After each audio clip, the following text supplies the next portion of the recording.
One. This hearing will come to order. Good morning and welcome to the Budget Committee's hearing on the U.S. Department of Housing and Urban Development's fiscal year 2022 budget. At the outset, I ask unanimous consent that the chair be authorized to declare a recess at any time. Without objection, so ordered. We're holding this hybrid hearing in compliance with the regulations for committee proceedings pursuant to House Resolution 965, carried over to the 117th Congress via House Resolution 8. Members and witnesses may participate remotely or in person. I would like to remind members that we have established an email box for submitting documents before and during committee proceedings, and we have distributed that email address to your staff. For individuals who are participating remotely, consistent with regulations, the chair or staff designated by the chair may mute a participant's microphone when the participant is not under recognition for the purposes of eliminating inadvertent background noise. Members participating remotely are responsible for unmuting themselves when they seek recognition. We are not permitted to unmute members unless they explicitly request assistance. If I notice that you have not unmuted yourself, I will ask you if you would like staff to unmute you. If you indicate approval by nodding, staff will unmute your microphone. They will not unmute your microphone under any other conditions. Members participating remotely must have their cameras on and be visible on screen in order to be recognized. Members may not participate in more than one committee proceeding simultaneously. Finally, in light of the attending physician's new guidance, individuals physically present in the hearing room who are fully vaccinated do not need to wear a mask or socially distance, though they may choose to do so. Individuals who are not fully vaccinated must continue to wear a mask unless they are speaking under recognition and must continue to socially distance. Now I will introduce our witness. This morning we will be hearing from the Honorable Marcia Fudge, Secretary, U.S. Department of Housing and Urban Development. I will now yield myself 5 minutes for an opening statement. I'd like to start by welcoming our former colleague back to the House, the distinguished gentlewoman from Ohio, Secretary Marcia Fudge. Congratulations on your confirmation, and thank you for being with us in person today. Madam Secretary, as you well know, having a place to call home is the bedrock of success. It's not just where you lay your head at night and where you start your day. It's where you start your family and begin to plan for the rest of your life.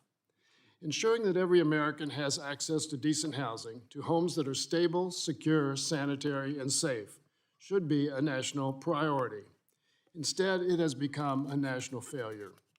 Millions of struggling Americans are currently living in dilapidated, outdated, and unsafe homes, and nearly 600,000 Americans experience homelessness on any given night in our country. More than a generation ago, our government invested in safeguards to ensure housing affordability, including public housing. Now, 50% of public housing in America is more than 50 years old. And even with these units, waiting lists are tragically long and families are turned away. The unmet needs go beyond public housing. Even before the pandemic, rent increases were outpacing renters' real income. In the last 2 decades, renters have seen their income rise less than 4%, while their rent rose at least 15%. Today, 11 million families pay more than half their income on rent. If you add in rising housing costs, it is not difficult to see how the idea of working hard enough to one day buy a home has become more of a pipe dream than the American dream. Without federal investments to restore safeguards and address systemic failures, this crisis will only get worse. That is why President Biden's 2022 budget includes historic investments in America's housing infrastructure to build and modernize housing across the country, increase sustainability and affordability, and extend opportunities for lower-income families and in previously excluded communities. The low-income housing tax credit is one of the federal government's most powerful tools for building and rehabilitating affordable housing, producing an estimated 100,000 affordable rental units per year. The President's budget invests an additional $55 billion in this proven initiative and pairs it with investments in other successful housing subsidy programs. This includes a $40 billion increase for the Public Housing Fund to build, maintain, and retrofit more than 1 million affordable rental housing units across the country. Increased capacity must also come with a commitment to increased accessibility, sustainability, and safety. That's why the President's budget provides resources to support and sustain homeownership and renting opportunities, to upgrade and build schools and childcare facilities, restore vacant buildings, and reverse the effects of disinvestment in our communities. It makes investments to remove lead-based paint and address residents' critical health and safety concerns. It also includes incentives for zoning reform to remove exclusionary zoning laws and harmful policies that have not only inflated housing costs, but have also segregated communities and often barred low-income families and families of color from high-opportunity neighborhoods. It prioritizes the housing needs of communities that have been historically left behind or ignored, like Indian country and rural America, as well as our veterans. These resources will not only transform cities and communities, they will transform lives and fuel our recovery by creating hundreds of thousands of good-paying jobs across the country. I've seen it work firsthand. My hometown of Louisville, Kentucky, is a national model of the power of federal housing investment. We are home to 4 highly successful Hope 6 projects. And just 2 weeks ago, we held a grand opening for a 5th project, this one funded through the newer Choice Neighborhood Program. I can't overstate the impact of these federal investments. Entire neighborhoods transformed, entire families set up for success, and new areas of economic growth for our entire city. That is what can happen when the federal government invests in affordable housing. Yes, the American Rescue Plan provided emergency rental and homelessness assistance as at-risk families struggle to keep a roof over their head during the pandemic. And while this critical support continues to save households from eviction, ending the pandemic will not end our nation's housing crisis. That is why we need the historic investments and comprehensive plans outlined in the President's budget. Secretary Fudge, I look forward to hearing more about this today, and I thank you again for being here. With that, I'd like to yield to the ranking member, Mr. Smith, 5 minutes for his opening statement. Thank you, Mr. Chairman, and welcome, Secretary Fudge. It's great to have you with us, first cabinet secretary, and so it's nice to have a former colleague. The President's budget is a massive spending and tax plan. $17 trillion in new debt over the next 10 years.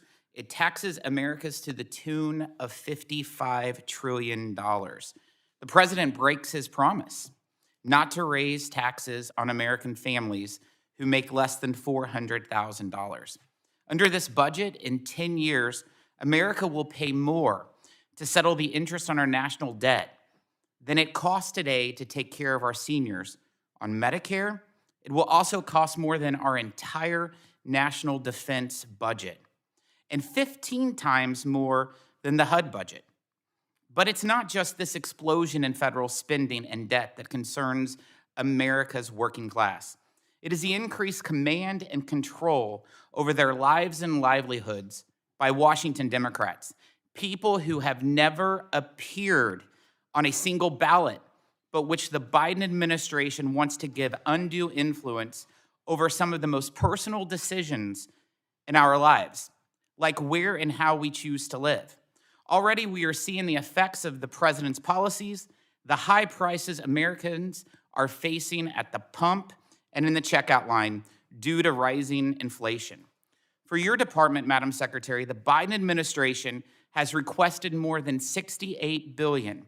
Over the last 6 months, Congress already provided $46 billion in rental assistance funding, which is more than 70% of your department's annual budget.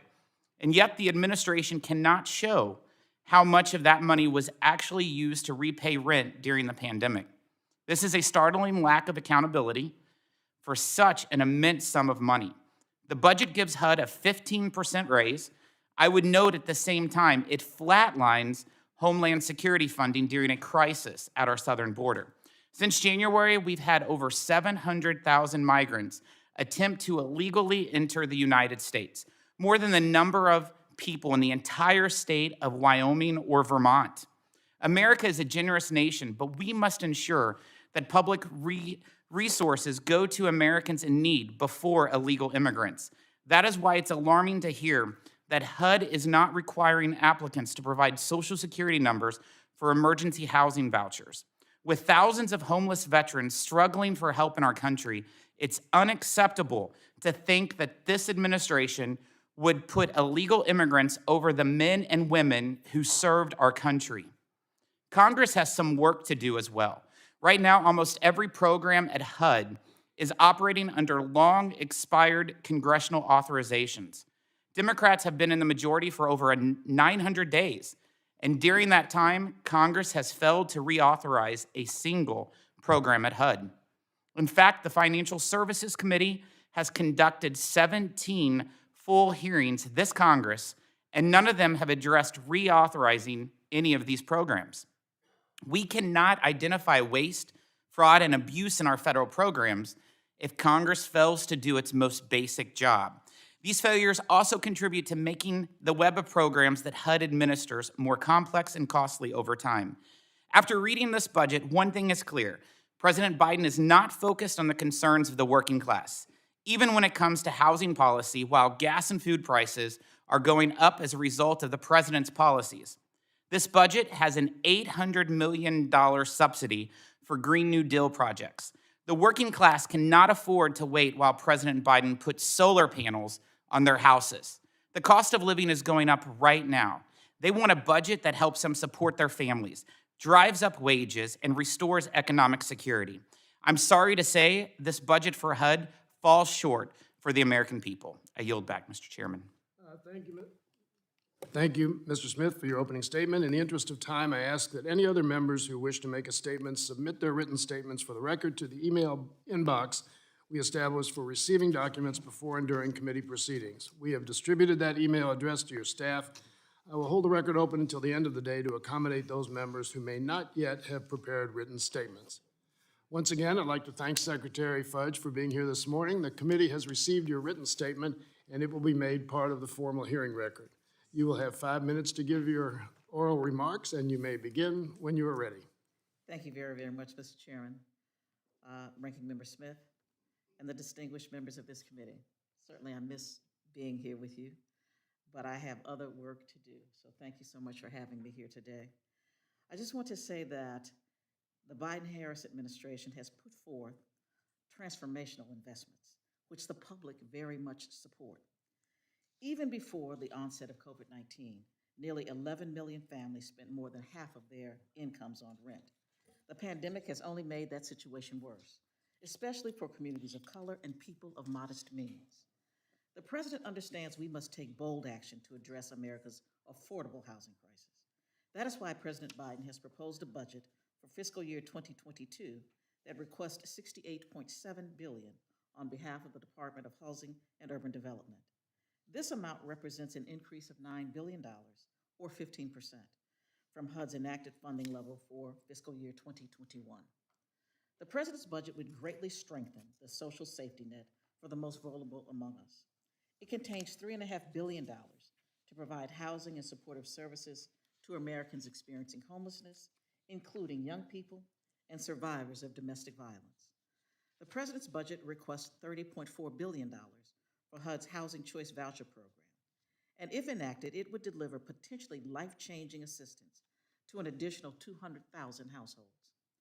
The president's budget takes strong steps to preserve America's public housing stock. Nearly half of our public housing is more than 50 years old.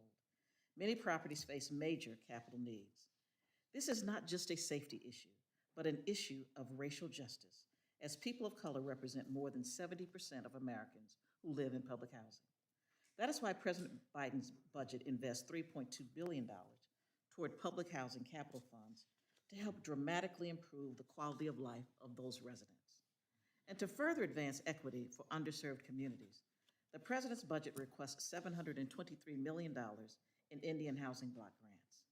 This funding would help create affordable housing, improve water conservation, and build climate-resilient infrastructure on tribal lands. In addition, the president's budget contains major investments to strengthen HUD's capacity to serve the American people. Between 2012 and 2019, the number of full-time employees at our agency declined by roughly 20%. HUD's dedicated team of outstanding civil servants is overworked and understaffed, and they need help. The president's budget would provide $1.7 billion for HUD's internal operations. This would allow our department to hire the employees we need to deliver critical services, from disaster relief to fair housing enforcement with urgency and with efficiency. To build upon the vital funding contained in this budget and to dramatically expand our supply of affordable housing, the President has proposed the American Jobs Plan.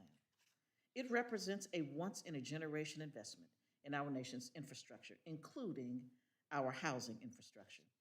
All told, the Jobs Plan provides $318 billion to construct, restore, and modernize more than 2 million affordable places to live. It would significantly expand HUD's Housing Trust Fund, which helps create homes for renters with limited incomes. It would help produce as many as 600,000 affordable homes by increasing support for initiatives such as the Low-Income Housing Tax Credit. In addition, the Jobs Plan includes a new tax credit based on the proposed Neighborhood Homes Investment Act that can help build and renovate 500,000 homes for buyers of more modest means. Taken together, the investments found in the American Jobs Plan and the President's budget underscore this administration's commitment to address our affordable housing crisis head-on. The American Jobs Plan and the President's 2022 budget tell the American people we view housing as a foundational platform to help solve our most urgent challenges, to expand security for those who live on the outskirts of hope, to advance opportunity and equity on behalf of marginalized communities, and to help provide every person with a dignified place to call home. As a member of Congress for nearly 13 years, I have the highest regard for this institution and thank each of you for the work you do on behalf of the American people.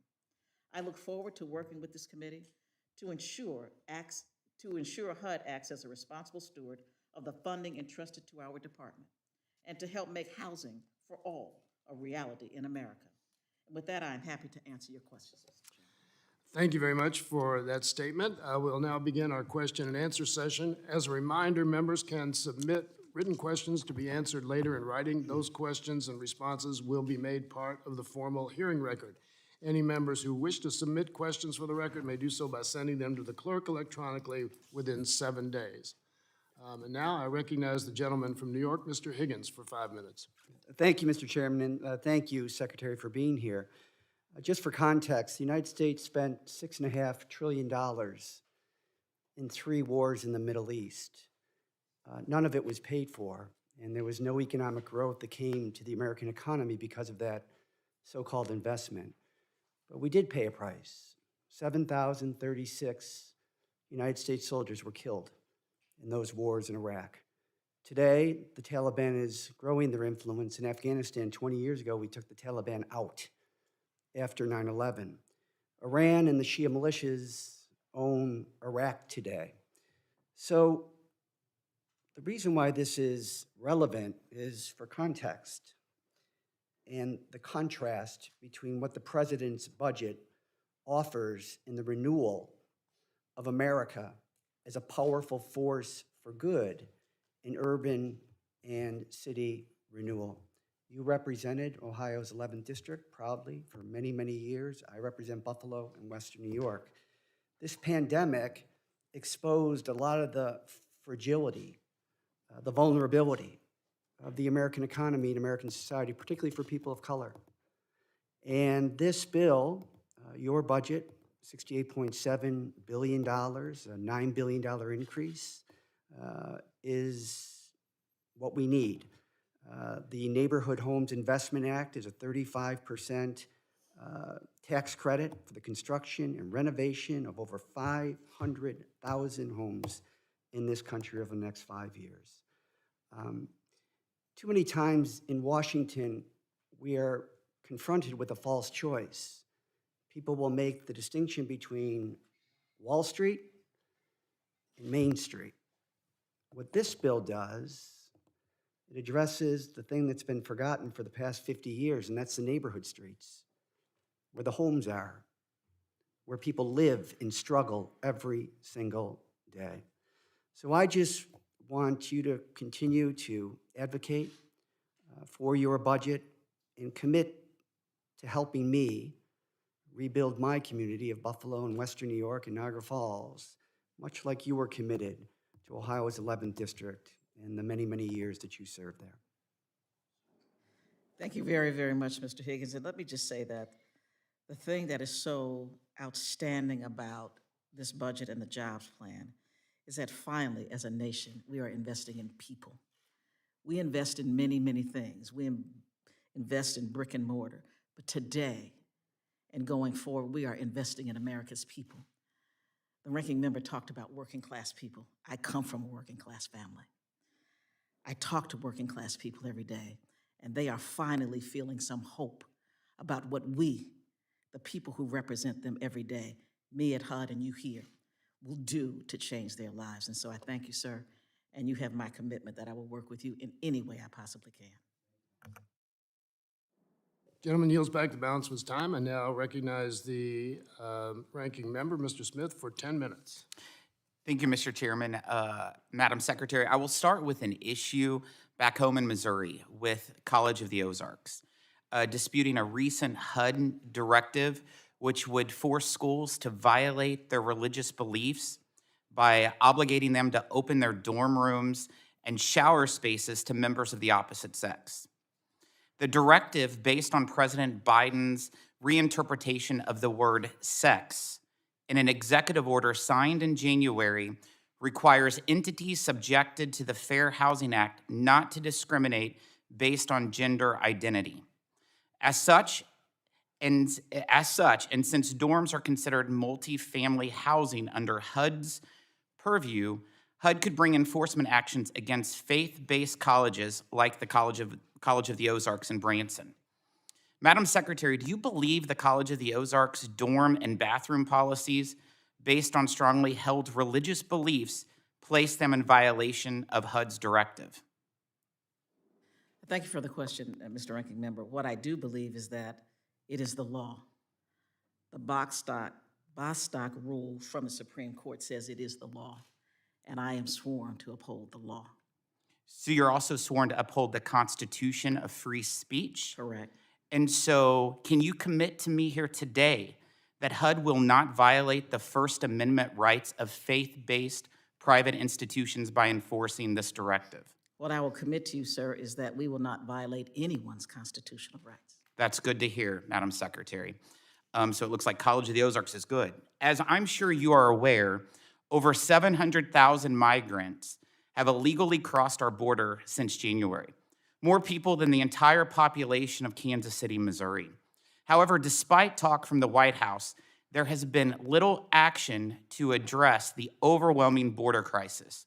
In fact, some would argue the president and vice president have in fact encouraged it. Your department recently put out guidance describing the process to allocate emergency housing vouchers. It disturbed me to read that despite federal law stating the contrary, the Biden administration reversed prior guidance and is no longer requiring applicants to provide Social Security numbers in order to assess these vouchers and taxpayer dollars. In fact, on June 11th, 4 U.S. senators sent you a letter calling on you to reverse this policy. I ask unanimous consent to submit this letter into the record. Without objection. Thank you, Mr. Chairman. You've basically rolled out the welcome mat to 700,000 illegal immigrants looking for a taxpayer funding place to stay. First off, can you confirm that this is true? No, I cannot.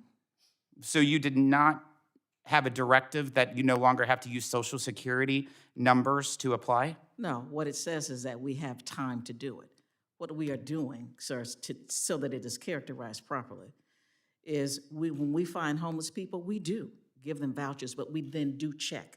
So it's not that we are not checking. And how long does it take for you to check if they have a valid Social Security number? We work with our partners on the ground. I don't know the date, but I can tell you how long it'll take, and I'll get back to you with that answer. And can you also explain what HUD is doing to make sure we're prioritizing American citizens and not illegal immigrants, and ensure American citizens are the first to receive the assistance for these federal government vouchers? Well, first off, only American citizens technically, or those who are here legally, can receive it. And So there's no illegals that's receiving any vouchers? as far as I know, they are not. That's great news, and I would love to see if there's anyone that would argue that. On the other hand, there are over 37,000 homeless veterans in the United States, and nearly 500 in my home state of Missouri. Yet your budget zeroes out a program specifically designed to help homeless veterans. Can you please explain the reasoning for zeroing out this program in your budget while asking for more money for virtually every other program? We already have resources between us and VA. We have those resources for homeless veterans. And those numbers, quite frankly, up until COVID, were going down, not up. And so we have a focus, a very definitive focus on getting veterans off the street. And I think that you will find, if you look at this budget, the president's budget, and the VA budget, you will see that those resources are there. So, Madam Secretary, based on your response to that question, and since the funding for homeless veterans was zeroed out, that wasn't an increase, it was zeroed out, and you said that there was already resources for that, your budget under the bailout bills have received an incredible amount of money. Are you saying all of those had zero money left over? No, what I'm saying to you is that between HUD's, the 200,000 vouchers that you've already that we've talked about from the jobs plan, the resources that you've given us, graciously given us, from the COVID package in December and the rescue package in March, do account for vouchers for veterans. And you just zeroed it out, didn't need any more additional dollars for veterans? We zeroed it out in our budget. But Okay. what I'm saying to That's you, sir, is unfortunate. that the resources are there in the VA. We work together. It's Yeah, one government and one interagency process to make sure that veterans are treated It's fairly. just amazing to me, Mr. Chairman, that the one item that deals with homeless veterans is zeroed out when this agency as a whole has a 15% increase across the board, and that there's plenty of money left over from the prior COVID packages. But Biden and Pelosi has said that a budget is a statement of your values and a statement of your priorities. And clearly, this budget, by zeroing out funding for homeless veterans, clearly shows the American people that this administration's budget and their values is zero for our homeless veterans, which I think is absolutely horrendous and not a priority of the House Republicans or the American people, for that matter. Actions speak louder than words, Madam Secretary. This administration is failing to uphold its promise to the men and women who served this nation proudly, some of who are sleeping on the streets in Missouri, and I think it's disgraceful that it was zeroed out. Now, President Biden has pledged to spend over $2 trillion on climate initiatives over the next 4 years, including $213 billion budget requests to produce and retrofit more than 2 million energy-efficient homes. Madam Secretary, how long will it take to produce and/or retrofit these green units? Well, every unit that we build today should be a green unit. We want climate efficiency. We want weatherization. We want people to live in places where their utility bills are not putting them out of their homes because they're too much. We want to be sure that we can have people live in efficient, energy-efficient properties. I mean, that is the process going forward that I think every single person should. So how long will it take? That's my question. How long will it take to do what? To retrofit it into a green item, because I just don't want people sleeping on the streets. Well, one of the things that we have to do is give us the money. Once we have the resources, then we can put in place the processes to make sure it happens. How much And does I your would- agency have left over from the prior COVID packages? Total, I don't know the number off the top of my head, but I would say that about 90% of it is already out.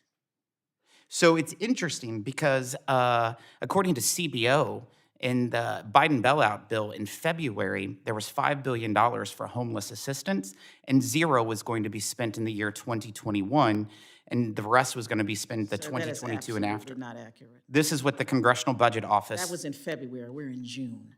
So, and we're still in fiscal year 21. I'm just saying what the Congressional Budget Office said. So I would love for you to provide to the House Republicans I'd be happy to. that that's not accurate, and then we'll make sure the Congressional Budget Office says whether it's the I'd be case or happy to not. get it to you, sir. I appreciate that. So you don't know a timeline of whenever these green energy homes will be retrofitted. It's just whenever the money comes?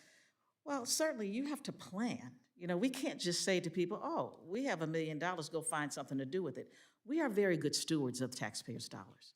And what we want is a plan and a timeline to make sure that the resources are being spent appropriately and timely. Exactly. So will the timeline delay the availability of housing for homeless persons or someone in need whenever you do have this timeline? Well, let me just tell you where we are now. The chairman talked about some 600, almost 600,000 people sleeping on the street. If we don't do something very, very quickly, we don't have places to put people now. Yeah, my biggest concern is I don't want additional people sleeping on the street because we're just trying to green retrofit. And so I think that that's really not a fair statement. I just want to make Mr. sure that it is a priority, Madam Secretary, that It when you're absolutely looking is at a priority. retrofitting, that you put people before retrofitting and make sure that we allow as few as people to be sleeping on the streets just because of these green new proposals that's coming No forward. one is Thank sleeping you, on the Mr. street Chairman. because of a green retrofit. That's good to hear. Gentleman's time has expired, and now recognize the gentlewoman from Illinois, Ms. Chakowski, for 5 minutes. Nope, sorry. Gentleman from North Carolina, Mr. Price, for 5 minutes. Thank you, Mr. Chairman, and let me join you and other members in welcoming Secretary Marcia Fudge back to the House and to our committee. We had a good session on our Transportation HUD Appropriations Subcommittee, and now we have another round at the Budget Committee, and I'm grateful for that. Madam Secretary, I want to commend you first of all for the relentless message on the importance of turning around this housing crisis in this country and increasing our housing supply, making certain that we have a clear understanding that housing is infrastructure. You've said that repeatedly, and I want you to keep saying it because we have a huge stake in the passage of the American Jobs Plan and the inclusion of housing, full inclusion of housing as a component of America's infrastructure. I want to turn to another matter, disaster recovery, which is also, of course, within our HUD budget and something that has required a lot of attention in recent years, especially in areas like I represent, where we have repeated natural disasters and have reason to monitor this closely and to try to get the money flowing as quickly and efficiently as possible when people desperately need help. The THUD Appropriations Subcommittee has appropriated around $90 billion through this CDBG DR program, Disaster Relief Program, or Disaster Recovery Program, as we call it. And so we've experienced firsthand in North Carolina the effects of some of these hurdles that we have to clear and some of the delays we have to deal with. There are particular problems. There have been particular problems with Puerto Rico, and I want to ask you first of all how we're doing in getting some of those problems, those inequities corrected, and then I want to ask you some questions about the bigger picture, because this program's cumbersome even when it works well, even when it works the way it should. There are multiple checkpoints and the aid doesn't get out the way it should. But there were particular problems with Puerto Rico. We discovered in our hearing how some of those were, and we know there was a political aspect to that with President Trump and his attitude toward Puerto Rico. They recklessly held back aid. So I wonder if you could first provide us on a status update on the disaster recovery efforts in Puerto Rico and how those funds are flowing. Certainly. And thank you for the question. I think that you will find, and I hope you will be pleased at what we have done since this administration took over this project. One of the things that we did was we streamlined the project. We made sure that we could get the resources out quickly. Right now, about 90% of all of the resources that should have gone out 7, 8 years ago are out. What we do know, though, is that we need some kind of a permanent framework, Mr. Price, so that we can do this fairly, efficiently, and quickly. Puerto Rico and the Virgin Islands should have seen significant increases in their allocations, and I'm very pleased at where we stand today. Well, the repeated needs for Federal Register notices about disaster recovery, unmet need funds, about mitigation funds. It's a bewildering array sometimes of the checkpoints.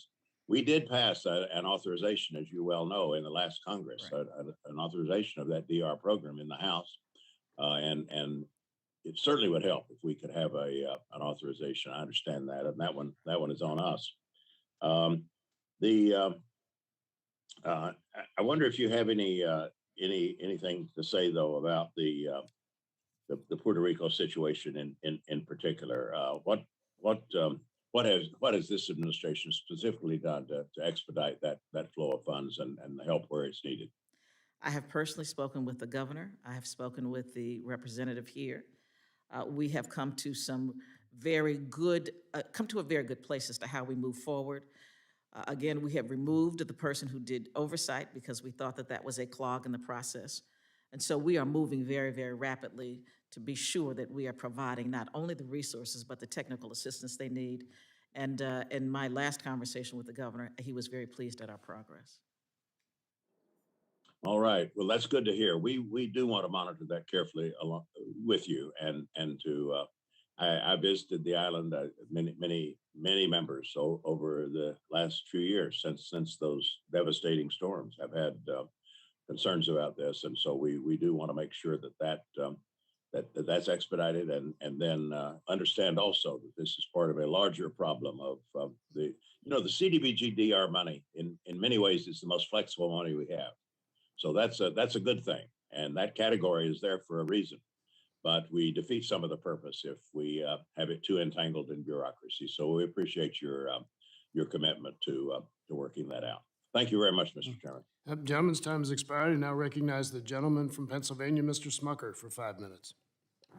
Thank you, Mr. Chairman. Secretary Fudge, good to see you. Congratulations on your new role as Secretary. I think we can all agree we want every American to have access to housing and at a price that they can afford, and we don't want anybody to be in a situation of being homeless. So, I hope to be able to work with you in your role to help address some of these issues. I am concerned that the impacts of this budget will negatively impact the affordability of housing and will overwhelm some of the work that's being done at HUD.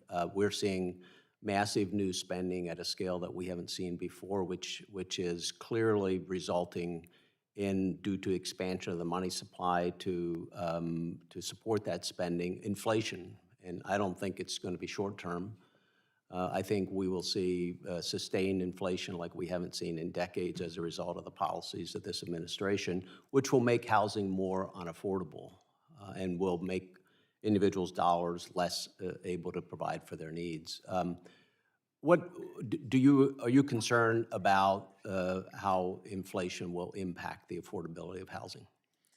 Well, I'm concerned about inflation generally. But I think that if you look at what economists are saying today, the majority are saying that there may be some inflation, but at this point, they are not concerned about it being long-term, nor are they concerned about it doing something like increasing the cost of housing. What is increasing the cost of housing today is things like lack of materials. I met with the home builders. They told me it cost them an additional $32,000 in the purchase of materials and time to build a home. Per home, yes. Yeah, another $13,000 because of zoning that makes it more difficult for them to build the type of housing that they can build quickly. And so that is a much bigger cost than inflation would make it. Well, that is inflation.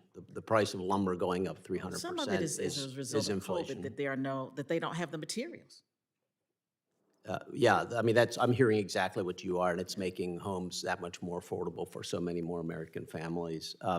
So, I'm, again, want to work with you, but, the department, as a part of the overall budget, you're proposing an increase of 15% in spending.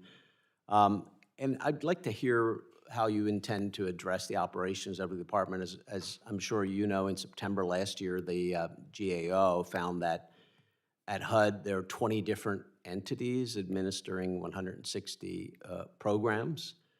So, I think surely some of those programs are duplicative. Some are probably more cost-effective than others. And in fact, there are quite a few studies out there that have found just that. According to HUD data, before its most recent allocation, the Housing Trust Fund, just one particular program, received more than $1.19 billion since fiscal year 2016.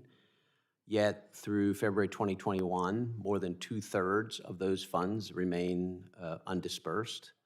And from the funds that have been dispersed, the Housing Trust Fund has completed production of only 800 units of housing.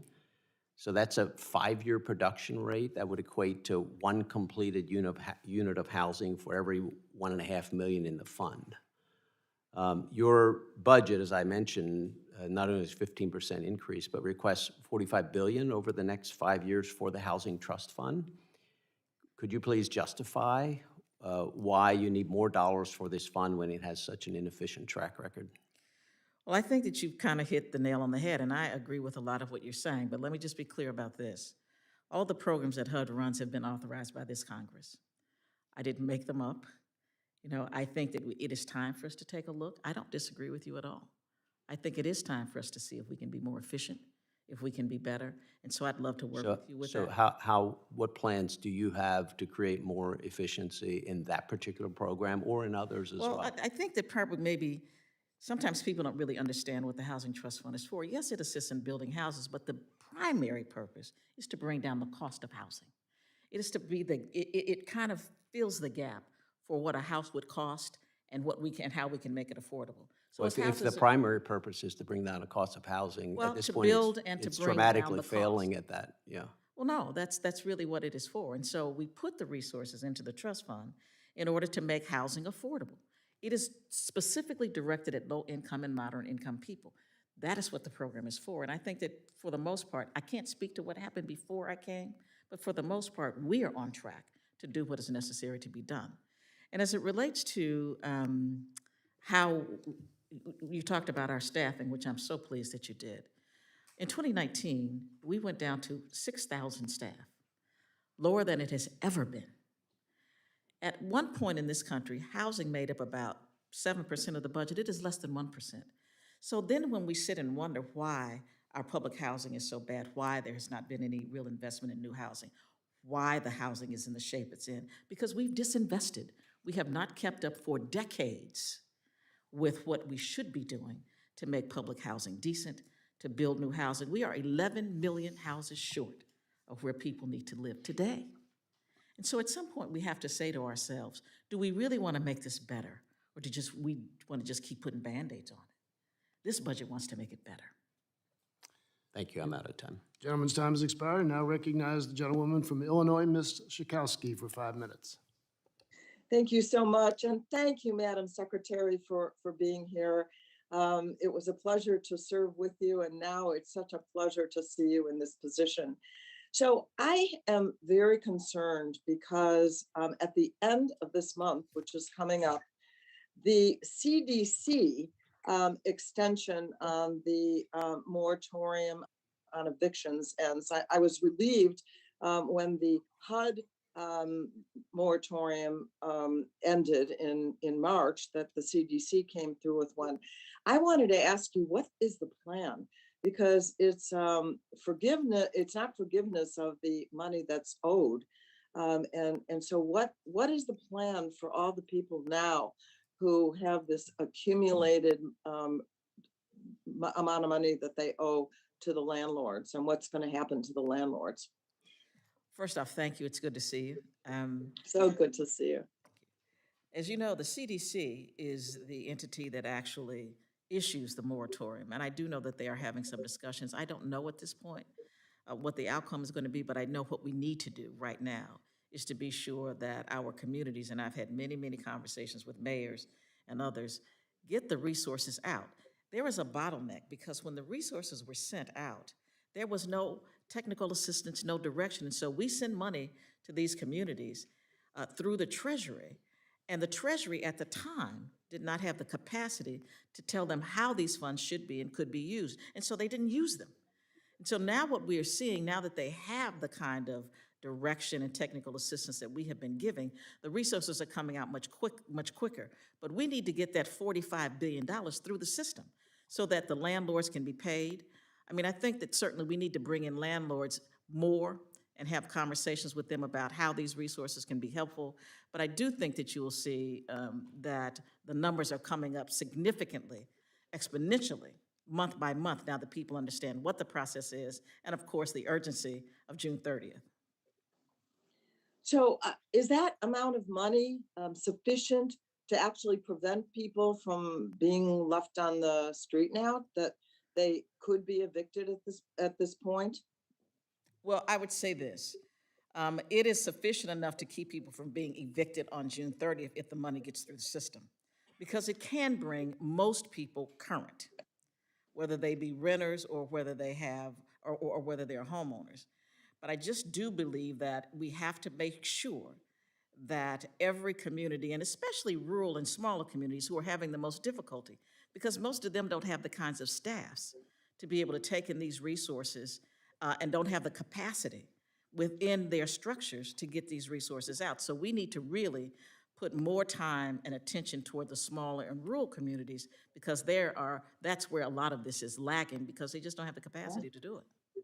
Yeah, let me ask you on a different question. I wanted to talk to you about exclusionary zoning rules.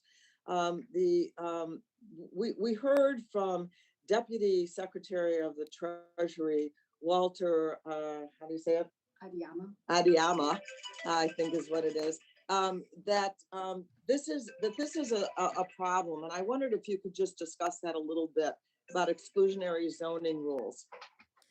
I'd be happy to. I mean, I think one of the things that, even having been a mayor myself, some of the things that we don't really think about is we have these zoning ordinances that have been around sometimes for decades and decades that we really don't take a look at.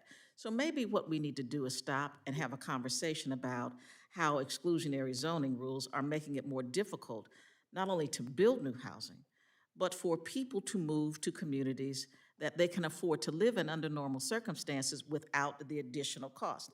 So let's just take something simple like requirements for so many parking spaces, let's say, or for a certain width of a driveway or a certain lot size. When I was a mayor, the community right next to mine required you to have a 2-acre lot before you could build a new home. It made it almost impossible for a normal, average, moderate income person to live in that community. But that law had been on the books for 50 or 60 years. And so what we want to do is have conversations, but I want to be clear, because I've heard this a number of times. We are not dictating or demanding that anyone change their zoning laws. What we want to do is make them aware of how difficult that they are making it for people to build homes and for us to move people into those communities who need housing. Perfect. I appreciate that. And my time is up. Yield back. Gentlewoman yields back. I now recognize the gentleman from New York, Mr. Jacobs, for 5 minutes. Thank you, Madam Secretary. Great to be here, and I just wanted to mention my first job out of college was working at HUD here in Washington, D.C. I worked in the first Bush and Kemp administration in the Office of Policy Development when we passed the HOPE program. And actually, after several years at HUD, I left and went with a couple people to work in public housing communities, working to help implement resident management grants for residents taking over management responsibilities and entrepreneurship in public housing, giving them a more vested position in their housing. So it's great to be here and talking about housing policy. I also owned a small development company in Buffalo, New York, doing revitalization of older structures in downtown Buffalo. I just wanted to, as we are representatives representing areas throughout the country, I just wanted to relay something recently that had come up in my area. As we talk about the need for more affordable housing and additional public housing, additional aid to public housing, certainly I'm sure you agree, a lot of affordable housing is still provided by small landlords who own several units, may have a double where they live in one and then lease out the other. The other day I met a couple. They were immigrants from India, and they had obviously over a good period of time built up a significant real estate holding of affordable residential properties. New York State still has the moratorium on rent and they are at a point now that they have not received rent for well over a year from many of these tenants, and my second point of this, the rental assistance is finally coming through in New York State. But the problem they've been having is they are honoring, of course, the moratorium on mandating rent, but they have financing through Fannie Mae, Freddie Mac, and they have found that there was been no flexibility there to work with them on the other side. You know, they're not receiving rent, but there's not any grace period on payments and so forth. So I don't know more about that, but I just want to relay a concern. And then the other thing I would mention is just recently, finally, the Cuomo administration has starting to get out money of the rental assistance that came from the federal government. The problem is that money requires, for the landlord to attain that money, that rental assistance, the tenant has to concede to that. There's really no incentive for the tenant to say, I agree. So they have been unable to get any assistance with that. And my concern is this individual has now been forced to sell several properties to continue to pay the loans on other properties. My concern is we could get to a point, if this gets more protracted, that we're going to have people turning over the keys to banks, and we are actually going in reverse in terms of housing stock and affordability. So I wish I had more specifics about that, but I just wanted to relay that to you. I'm supportive of the rental assistance. I understand that this, you know, we want people to be able to stay in their homes during this crisis, but we don't want to be creating another crisis, a longer-term crisis as a result. I very much agree, and I thank you, and I'll make sure that I check, and we'll get with you about this person, because FHA, they should be working with them. Not only have they been instructed to do so, but at least since I've been there for sure, but also we have agreements with our mortgage servicers. We have done everything we believe that we should have done, so I need to figure out how they fell through the cracks, and I want to be helpful in any way I can. And secondly, tenants, if in hindsight, there are probably some things that should have happened differently. But I would say to you that if tenants do have an incentive, because they will be on the street if they knew the whole purpose of this is not only to just keep people in their apartments or homes, but to make the landlords whole as well. And so if we're failing on that part, then we have some work. Yeah, I'll say in New York, we're failing on that part. We'll never make these landlords whole, and I think there'll unfortunately be some tenants who decide they're going to milk this as long as they can, and then they'll just go somewhere else, and there's no consequences on their credit and anything like that. So we need to look at that then. But thank you. I will follow up with you, and I yield back. Gentleman yields back. I now recognize the gentleman from Michigan, Mr. Kildee, for 5 minutes. Thank you, Mr. Chairman, and Secretary Fudge. It's good to see you. Thank you for being here. One area of policy that you and I have both worked on over our years together in Congress has been supporting the older industrial cities in this country, particularly those affected by globalization, by changes in those communities due to trade impacts, technology, et cetera. And I know we share a concern that the places that have been left behind be given the support they need in order to connect to the 21st century economy. I have an initiative in the Ways and Means Committee that creates a new approach to trade adjustment assistance for communities, specifically to provide trade-impacted, distressed communities federal support and technical assistance to help them design and execute an economic redevelopment plan, essentially connecting them to the new economy. One of the goals of the Biden administration, which you are responsible for executing in this budget, is to address the issues of inequality in our economy, in our society. And I believe that the economic issues facing our older industrial cities relate to this inequality of opportunity based on place. It often just depends on where you live as to whether or not you have access to opportunities. So my initiative to provide trade adjustment assistance for communities is one step to begin to correct this. But I know you, through the HUD budget proposal, include a $10 billion community revitalization fund specifically to support redevelopment projects in communities that have suffered from chronic disinvestment. So, Madam Secretary, I wonder if you might discuss your vision for this proposal and also comment on how Congress might be helpful in supporting and implementing, I think, what is a really important effort to create greater equality in our economy. I think, if I'm not mistaken, I spoke to the mayor of Detroit not too long ago about a choice neighborhood grant. I think it was $35 million. I'm just doing that off the top of my head, Representative Kildee. But what we are trying to do now is take those kinds of communities and create transformational change.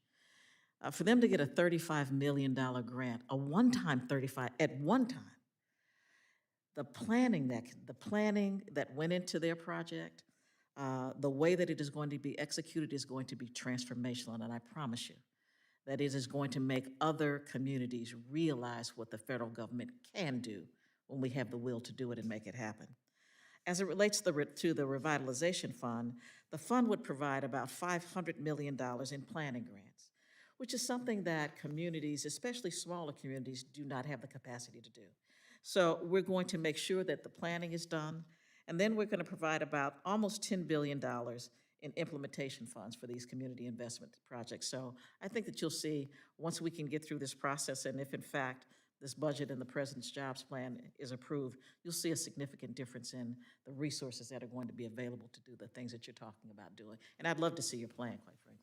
I really appreciate that. We see with trade adjustment assistance a specific set of targeted communities that have been chronically left behind due to the massive changes in our economy related to trade and technology. But as you know, one of the big challenges that these communities face, and so I'm so pleased to hear the way you conceptualize this program, is that the communities themselves, the local government capacity, even the private sector capacity is often quite thin.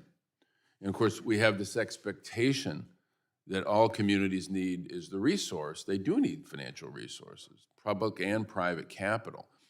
But in order to put together an effective strategy, they need technical help, technical support. And I've spent a lot of my career before coming to Congress working in older communities that are struggling. And I think it's important that the federal government recognize that. And so that's why I'm pleased that this effort will address that. So thank you for that. Thank you, and of course, you know, I'm very aware, my hometown is Cleveland. Right. And so we have much in common, so thank you.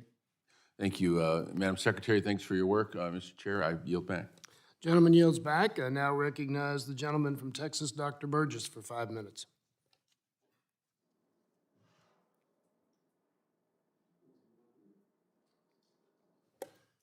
Okay. Then I now recognize the gentleman from Virginia, Mr. Good, for 5 minutes.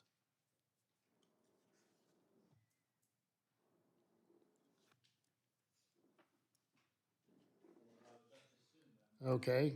We won't start the clock on you till you're ready.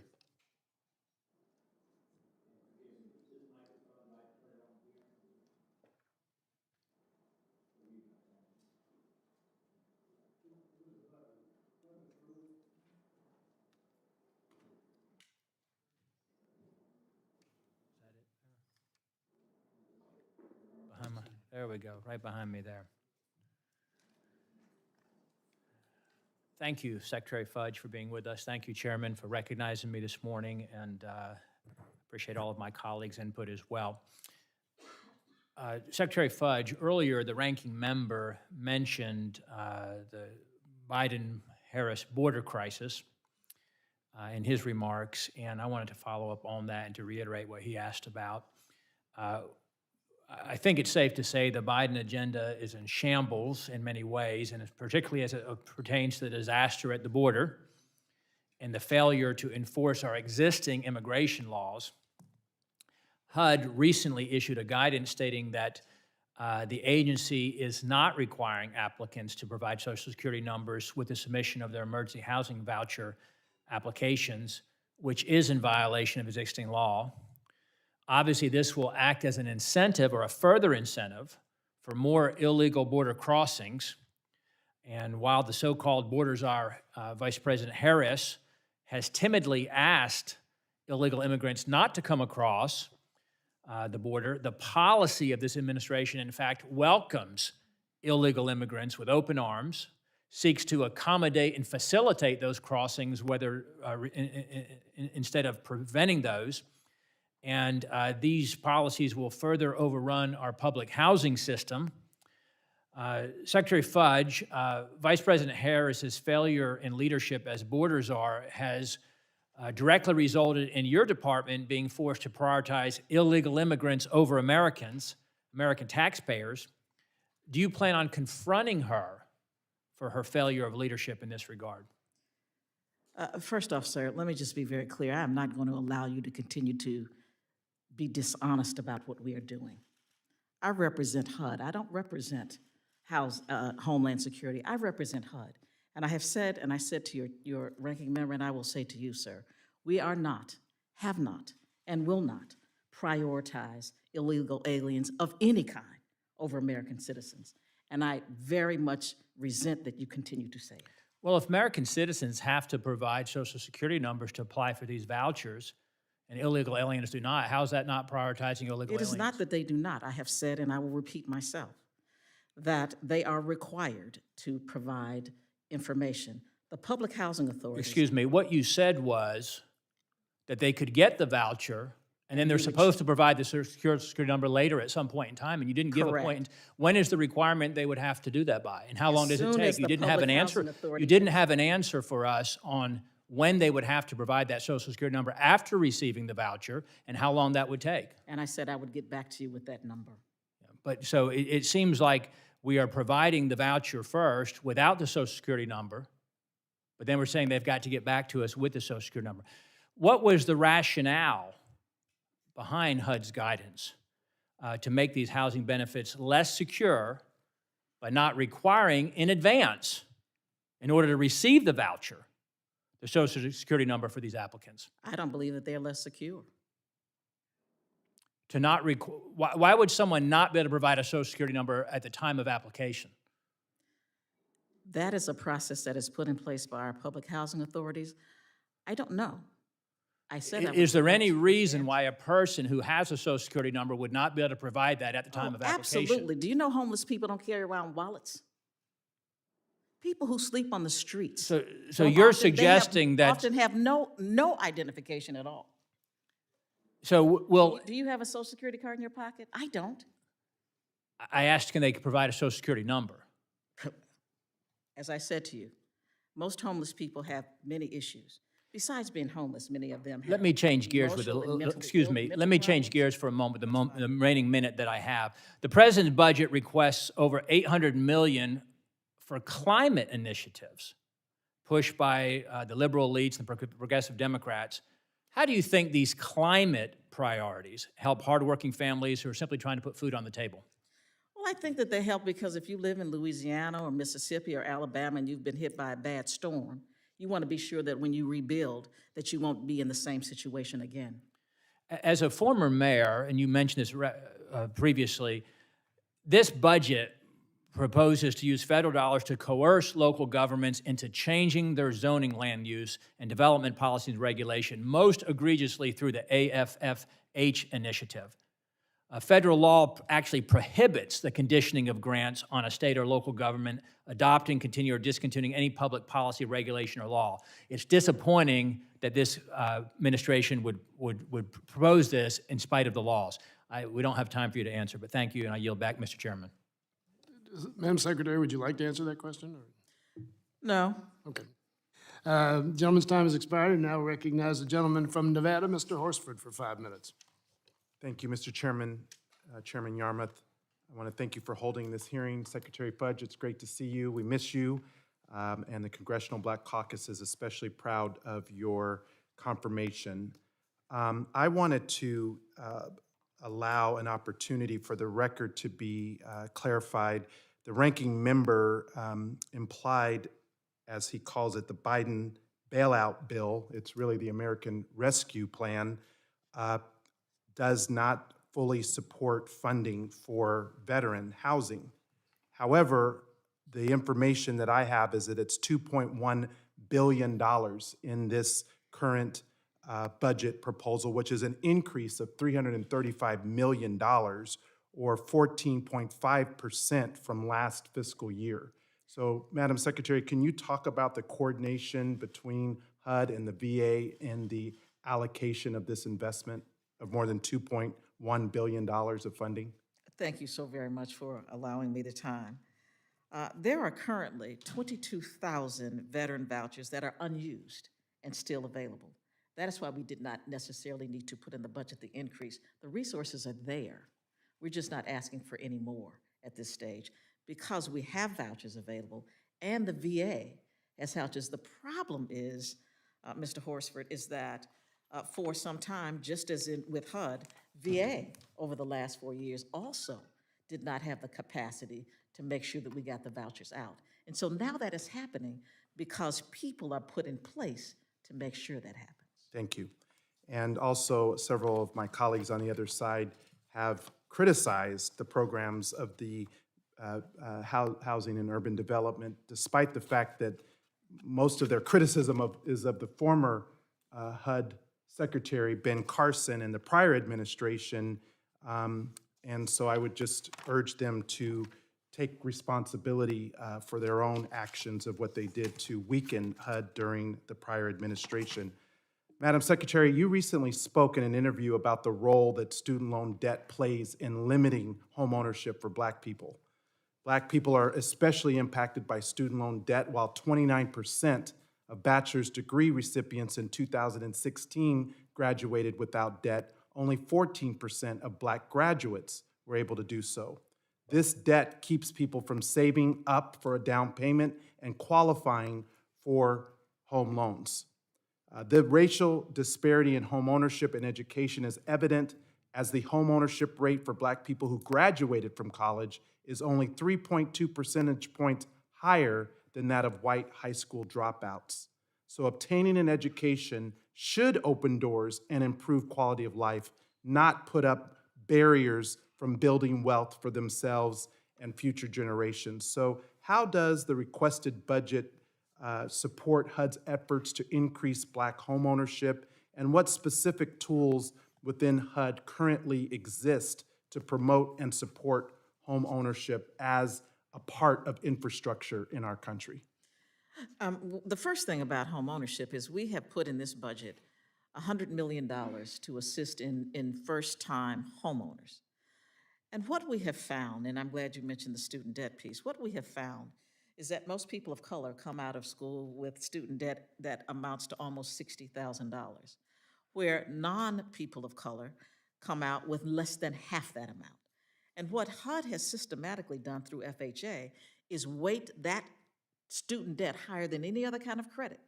And so it has prevented people who are poor or people of color who come out with significant amounts of debt from being creditworthy and getting a loan. And so what we have done is level the playing field there. As well as we are looking at how we assess credit. You know, we look at the credit reporting agencies, et cetera. We know that there is discrimination built into that process. The third thing we are doing, and I'm excited about it, is that we are looking at how we appraise properties. And third, and fourth, and probably lastly about this, we have historically disinvested in poor neighborhoods because we won't give loans less than $75,000.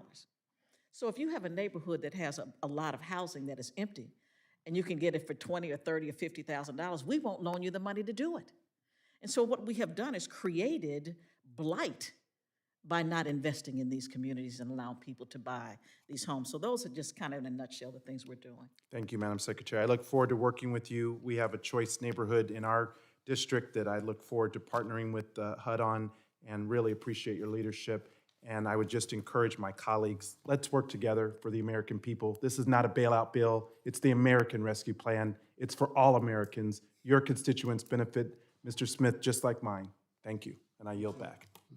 Gentleman's time's expired. I now recognize the gentleman from Wisconsin, Mr. Grothman, for 5 minutes. Welcome back to the House. Thank you. Glad to see your face.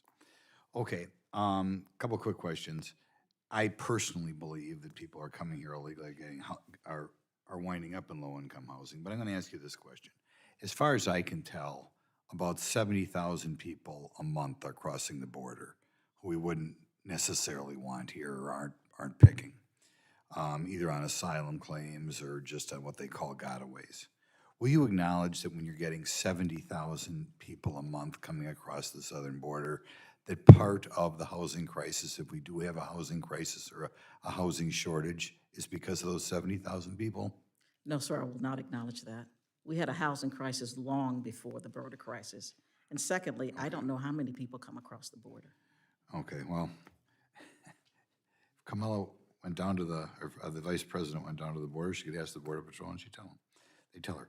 Okay, I hear from when I tour the low-income housing in my district that some of the people moving into the low-income housing are moving there from their parents' house. Does that ever happen? Oh, I have no idea. Well, I guess the question I'm trying to say is, to me, if I'm a 24-year-old or I'm a 24-year-old with a child and I'm living with my mother, I'm not sure I need subsidized housing because they already have housing. I mean, a lot of people do live with their parents. Do you think under any circumstances, people who have a bedroom and are living with their parents should move into subsidized housing? Sir, I can't make those decisions for people, how they should live their Okay. lives. Next question. I realize Section 42 is part of the Internal Revenue Code, but it's a big part of low-income housing assistance in this country. I receive complaints from individuals and people who build apartments, and that they feel the Section 42 housing is much superior to housing that is not low-income. In other words, you're giving people who are low-income superior housing to people who don't. Could you comment on this? And I also feel the Section 42 housing gives large tax credits to sometimes very wealthy people. So you're benefiting a lot of very wealthy people and building units that are, whether I talk to the tenants or the builders of the property, you're giving superior quality housing to people in the low-income brackets. Could you comment on Section 42, and you think I'm right in that? No, Section 42 comes under the Treasury Department. Well, right. Low-income housing tax. I know, I said it's the Treasury. it's the IRS, but That's it's a question for Treasury. well, I mean, it's such a big part of the low-income housing in this country. You don't Except for that I don't control it. So you don't notice it. Neither does HUD. So you're not gonna count. Okay, this is kind of a larger question. I think, well, I'll say this about Section 42. Would you mind if we got rid of Section 42 and gave it to you so that all the low-income housing programs are under one roof? Since Section 42 is such a large amount of what we do for low-income housing in the country? If Congress, within its wisdom, wants to give me those resources, fine with me. Okay. There's an author I know who talks about, difficult areas, actually not even in this country, but in his country, he felt that they had given people, no matter how you behaved, you got all the food you'd want, free medical care, and free housing. And he felt a lot of the difficulties in his country were due to the fact that people, no matter how they behaved, got medical care, all the medical care they need, all the food they need, and all the housing they need. Do you think that could be a problem in this country? No. It is not a problem if, however you behave, you get those three things? I know a whole lot of people that don't have health care. Well, if you have, that's probably true, but I mean, people who get on Medicaid do have health care, correct? Well, people who get on Medicaid, some, yes, they do have Medicaid, correct? That's right, that would be called having medical care. Right. If you're on Medicaid, correct. That's right. So do you see a problem in society that no matter how you behave, if we set up a society in which you always get housing, food, and medical care, do you think that is a problem? Maybe a problem in the family structure you're encouraging? Maybe That a is problem not what with- our society does. I'm under the impression that's what it does.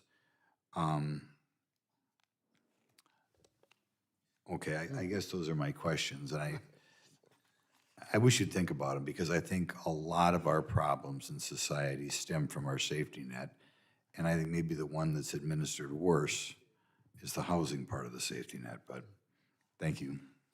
Gentleman's time has expired, and now recognize the gentlewoman from California, Ms. Lee, for 5 minutes. Thank you, Mr. Chairman, for this hearing. Good to see you, Madam Secretary, and congratulations. We miss you, but you are the right woman for the right time. Thank you. First of all, let me thank you for answering these questions with clarity. You're being very gracious in how you answer them. But I just have to be, and I know you're very direct, I'm very direct, and I have to just say to you, the last administration, it was disastrous. It totally neglected our housing assistance programs. And I hope those who are asking you these questions recognize the fact that the last administration did nothing for addressing all of the issues that our secretary now is trying to address by having to repair the damage of the last 4 years and still provide for affordable, safe, and decent housing. And I know this very well. In my district, for example, we suffer from challenges with homelessness and housing insecurity. The Bay Area accounts for 30% of the total levels of homelessness in the United States.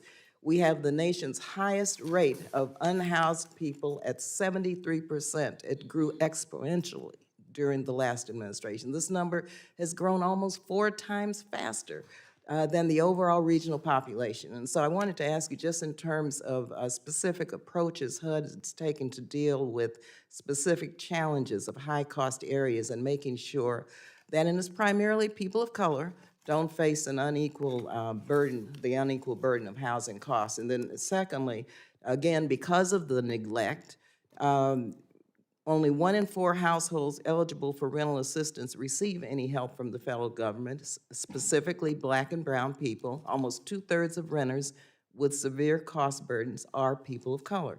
President Biden thankfully has proposed expanding housing support to all eligible households, and his budget proposes an additional 200,000 vouchers to begin. And so just wanted to kind of get your sense of how this scale of assistance will fulfill the promise to make these vouchers available to everyone who needs them. And so thank you again very much for your leadership and for being here. Thank you, my friend. I appreciate it. Let me say this, Ms. Lee.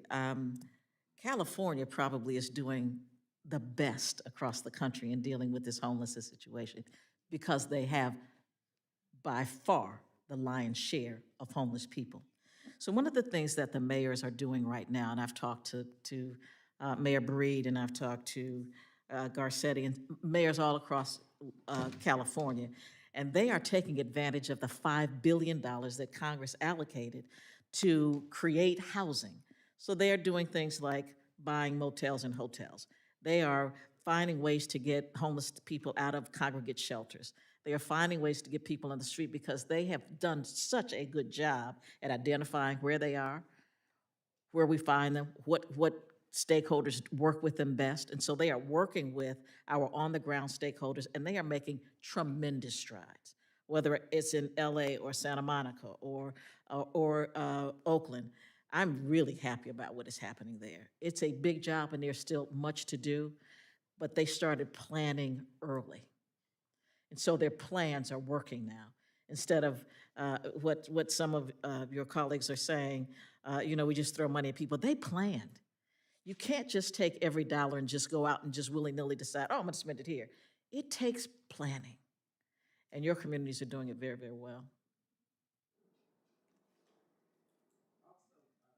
Madam Secretary, just in terms of the rental assistance as it relates to vouchers, and I'm so pleased to see the commitment to expand now and add additional 200,000 vouchers.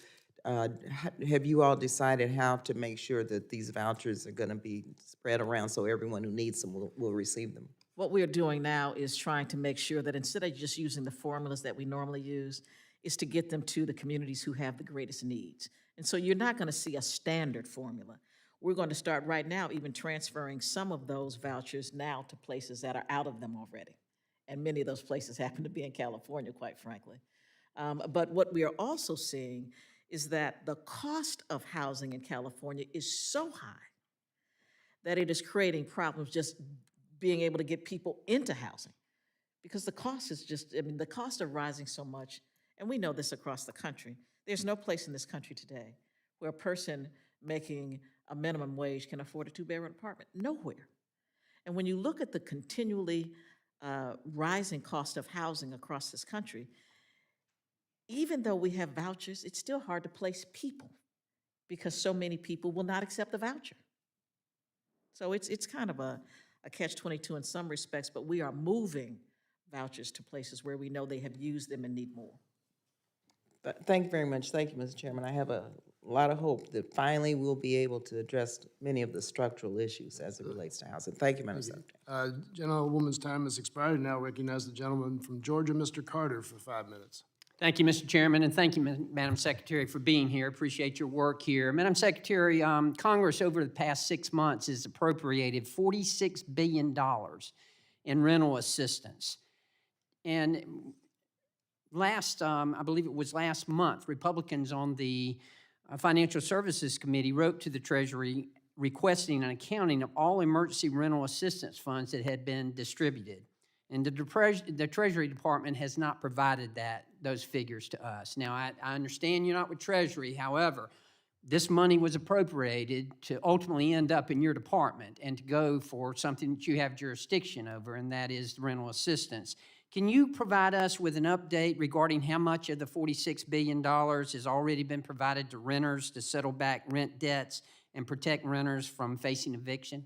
I can get that information from you from Treasury. I'd be happy to. Thank you, because obviously Treasury is ignoring us, but I'd be happy to get whatever they have. Thank you very much for that. On the other side of the issue with the evictions, and none of us want to see renters evicted because of what has happened. However, we have to be cognitive of the fact that there is another side of that, and that includes the landlords and the property owners. The CDC eviction moratorium expires a week from today. How many of these landlords, and many of these landlords, I should say, are small business owners, and they depend on this income on their rental properties? What's HUD doing to ensure that debts are paid to property owners and how fraud can be prevented? Well, we are providing all the assistance, not just to Treasury to assist them, but our staffs are in place. We're having weekly meetings with landlords. We have website information that any of them can access. We have our staff available to answer any questions, and we are speaking directly with local and state governments as to how they can get the resources out faster, because the majority of the money has actually been allocated. It's just that these communities, especially smaller and rural ones, are not getting them out fast enough. Now, some major cities do, but part of the problem is just was the capacity to get it out. Some of these communities just don't have the people to make sure it happens properly. So that's where we're stepping in at HUD and trying to provide that kind of assistance. And I appreciate that, and I'm not going to dispute what you said, because I think you're right. We've gotten calls in our office from so many people who are landlords and wondering when they're going to get the rent and when it's going to happen. And there have been bottlenecks in the process. There's been bottlenecks at the state level as well. We need to understand that. And at the local levels. Most of it is state, quite frankly. Thank you, and that's what we've experienced in Georgia, so I will tell you that. But nevertheless, thank you for intervening in that and making sure that that happens. That's very important. I want to switch gears now and talk about homelessness, and specifically the Housing First, which gives homeless housing, and that's something I think we all agree with that needs to happen. But when we look at the root cause of homelessness, we understand a lot of it has to do with addiction, a lot of it has to do with mental illnesses, and we all want to shift the nation's homelessness policy toward better outcomes. I think we all agree on that. Unfortunately, it appears that in certain areas we're not making the progress that we hope to make, especially when you look at a lot of our major cities. Perhaps there's a need to change the approach. Perhaps there's a need to change our approach to the issue. Would you support a treatment-first policy which provides housing but also requires participation in drug treatment, mental health, and employment programs? Well, I don't know that I would support requiring it, because I think that this Congress has also, even when I was a member, did not believe that we should force people to do things. Even treatment, not even getting mental health or addiction treatment? I don't know that we can legally do that. That's the first thing. Secondly, I think that, yes, we need to find ways to change our approach in some ways. I think we do need to address the root issues. I don't disagree with that at all. But I don't know that mandating that someone get treatment first off, is constitutional. So if there is someone living in a HUD building, a HUD provided home, and we know that they have an addiction problem, we know that they have a mental health problem, we don't have any recourse whatsoever? I do not believe so, sir. I mean, this is still a country, we talked about it earlier. We follow the law and we follow the Constitution, and I don't believe that either of those give us that authority. Well, would you be in favor of a treatment first program, though? Obviously, I don't want us spinning our wheels. I want to help these people. And you know, as a healthcare professional, as a pharmacist, I can tell you addiction is a big problem, and it's one of the biggest problems we have with homelessness. So I hope I we can. certainly support it. I certainly support treatment. Oh, absolutely. I understand, but somehow we got to make this happen.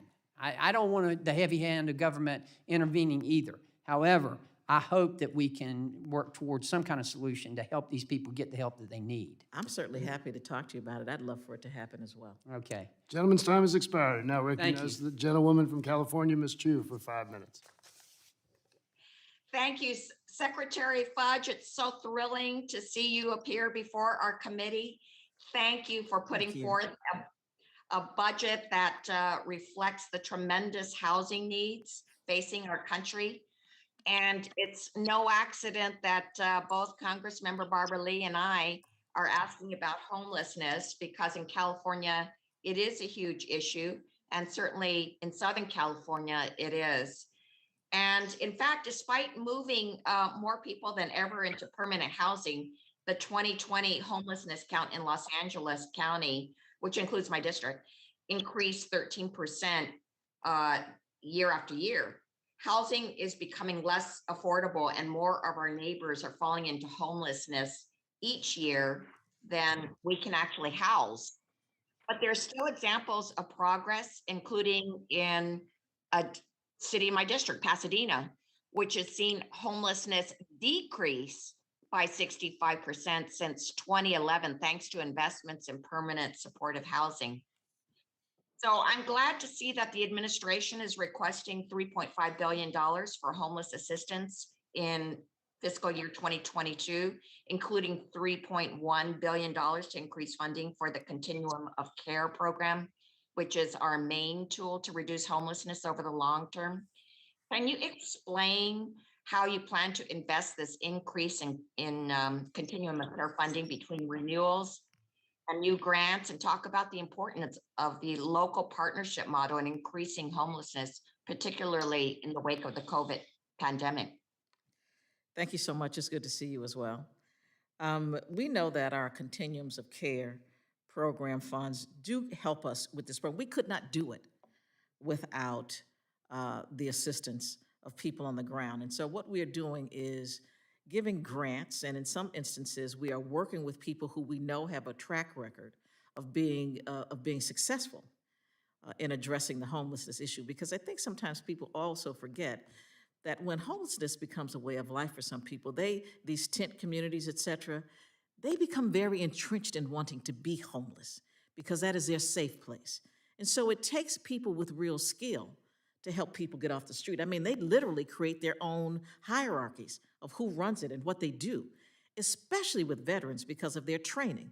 So it is very difficult in some instances for them to trust the government to do what is best for them. So we couldn't do it without the Continuums of Care. I appreciate the fact that you recognize that this $3.5 billion is significant. And what we are hoping is that we can serve as many as 750,000 people with these resources. Well, thank you. And Secretary Fudge, as a member of the House Ways and Means Committee, I'm interested in finding new revenue streams to support affordable housing construction, because we need to invest in housing supply to make housing more affordable. HUD's congressional budget justification estimates that Fannie and Freddie Mac will contribute $371 million to the National Housing Trust Fund this year. Yet advocates and other members of Congress, including myself, have asked for $45 billion for the trust fund, including $26 billion reserved for permanent supportive housing. Has the administration given thought to additional ways to raise revenue to direct to the trust fund? Well, you know, the trust fund is funded through GSEs, through Fannie and Freddie. And we're looking at how we can make it easier and how we can make it more effective. So I think that the administration is looking at it, but just as a reminder, this is a top line kind of a budget. We've not gotten down into the real specifics at this stage for some of the things that you're asking about. But the good thing is that I am on the board that oversees the GSEs, and it's something that, it's a conversation that we'll take up. Thanks. And to the question about people's addictions and mental illness, I have legislation on sober living homes for recovery residences. Do you see that it might be possible to formalize a more permanent funding stream for these kind of facilities, including formalizing HUD's role in their oversight, so that we could work together on such facilities? You know, and I'd be happy to have a conversation with you about it. I think it's a great idea, and let's talk about it. You know, I can't make a commitment at this point, but I'm really happy to discuss it with you. That would be fantastic. Thank you so much. And I yield back. Gentlewoman yields back the balance of her time and now recognize the gentleman from California, Mr. Obernolte, for 5 minutes. Thank you very much, Mr. Chairman, and Madam Secretary, congratulations on the position. I know that as a former member of Congress, you and I share a passion for making sure that the resources that we have to use to solve problems like homelessness are used as effectively as possible. And to that end, I wanted to ask a question that's been kind of vexing me. I represent among the cities in my district, the city of Hesperia, that's been involved in a lawsuit for the last 5 years with the department. They had an ordinance that they passed over 5 years ago. Well, I was able to actually get that third one in there. And the funny thing is, she said exactly. Thank you. So over 5 years ago, the city had an ordinance on the books that allowed landlords to evict tenants that were convicted of crimes committed around rental properties. The department sued. The city council later modified that ordinance to make it voluntary instead of compulsory, and then later rescinded the ordinance entirely. And yet here we are 5 years later, still in court over that ordinance. And I'm struggling to understand why it's taking up city resources, it's taking up department resources, and I'm just struggling to understand why the department would be continuing to pursue litigation about that. Well, I'm going to be just very honest with you. I don't know about this lawsuit. I will find out about it. And if there's something we can do to bring it to some conclusion, I'm happy to try to work it out. Okay, well, I appreciate that. I think that'd probably be best for all involved and would give us resources to do other things with. Second question, yeah. Second question for you concerns those resources. In my district, I represent a lot of military bases, and therefore I represent a lot of veterans. And as you know, we have a pervasive problem with homelessness in veterans that we have been struggling to solve. I was a little dismayed to see that the budget that you are proposing does not include dedicated funding for the VA supportive housing program. And I wondered if you could tell us why that wasn't a priority. Well, it is a priority. We have 22,000 available VA vouchers right now that are going to continue to be available. So we believe that there are enough vouchers in the system, 22,000 that are unused. And we are working with the VA to try to be sure that we can get those vouchers out to the people who need them. But it is a process that really goes through VA. It really doesn't come through HUD. We provide the vouchers because it is housing. But contacting the veterans to get them into the VASH program really goes through VA. Right. I think we share a goal of making sure that those vouchers are issued to anyone that needs them. Absolutely. Just to point out, as I'm sure you're aware, the VASH program includes case management, which is, you know, a lot more critical than just giving someone a voucher. It's making sure that they're on a path to transitioning back into a house situation. And I think that that's one of the things that I really value about that program. So if we could work together to make that happen, I think it'd be a benefit not just to the district, but to everybody. We'd be happy to, but that's also part of the problem. They haven't had the case managers. So their numbers were down so much, they didn't have the case managers to get to the vouchers. I agree 100%. Right. Well, thank you very much. It's very nice to meet you. Look forward to working with you. I yield back, Mr. Chair. Pleasure, thank you. Gentleman yields back the balance of his time. Now recognize the gentlewoman from the U.S. Virgin Islands, Ms. Plaskett, for 5 minutes. Thank you, Mr. Chairman, and thank you so much, Madam Secretary, for being here. It's an honor to question you this morning on the work that you all are doing and the tremendous mission that you have to accomplish at HUD. Wanted to talk with you, you know, it's so interesting that the phrase HUD is urban development, but HUD as well has so much work that's done in rural areas as well. And so I wanted to ask you about funding that's available for the home funds, which can be used for construction and rehabilitation housing for home ownership in areas where adequate supply or substandard houses are available. What is your commitment to ensuring that those funds are necessarily going to those communities that have not seen it as yet? I commit to you, I'm going to take a good look at it and figure out what we can do to be helpful.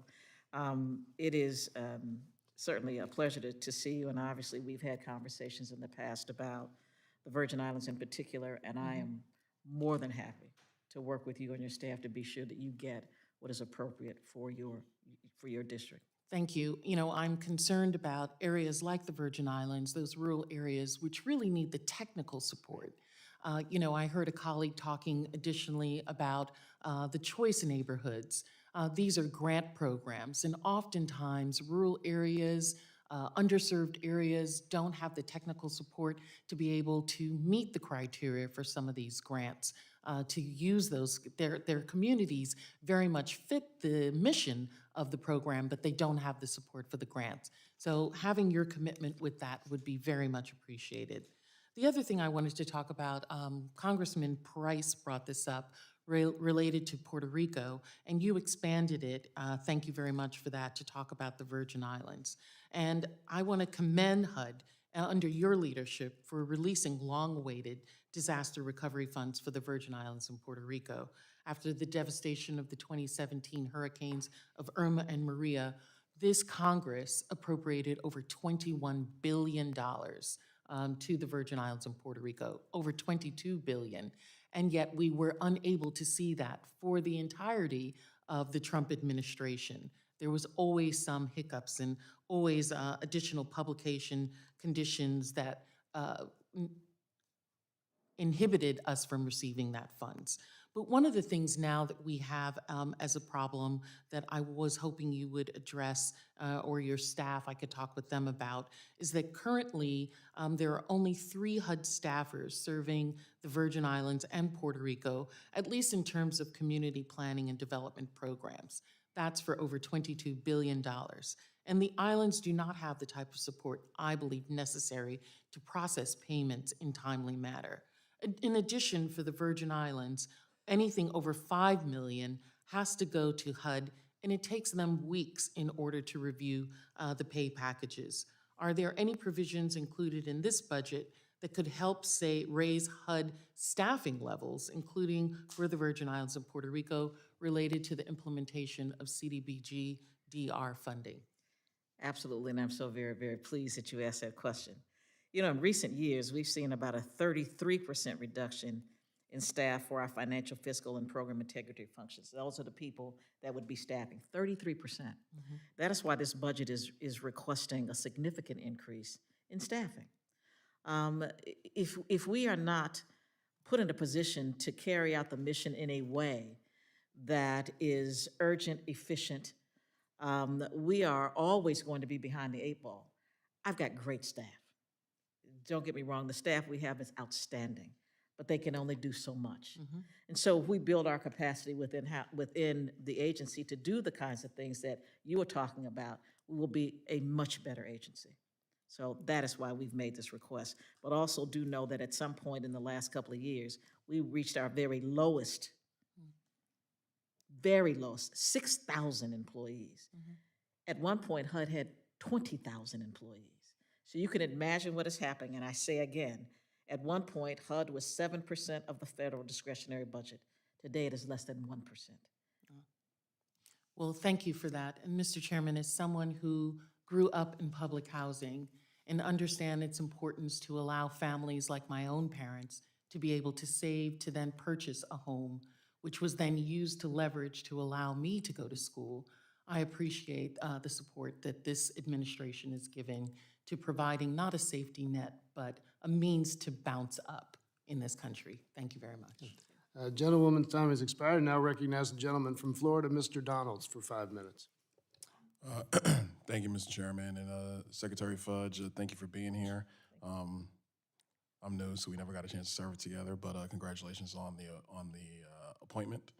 And let's just go ahead and get to it. A couple things before I get into question. I know that in committee we were discussing some of the potential inflationary impacts going on in the housing market. I do think it's important for us to understand that, you know, when HUD, frankly, no matter what administration is in charge, enters into the marketplace for greening projects or even for construction projects, they are actually purchasing stock of material that's already scarce in the going marketplace.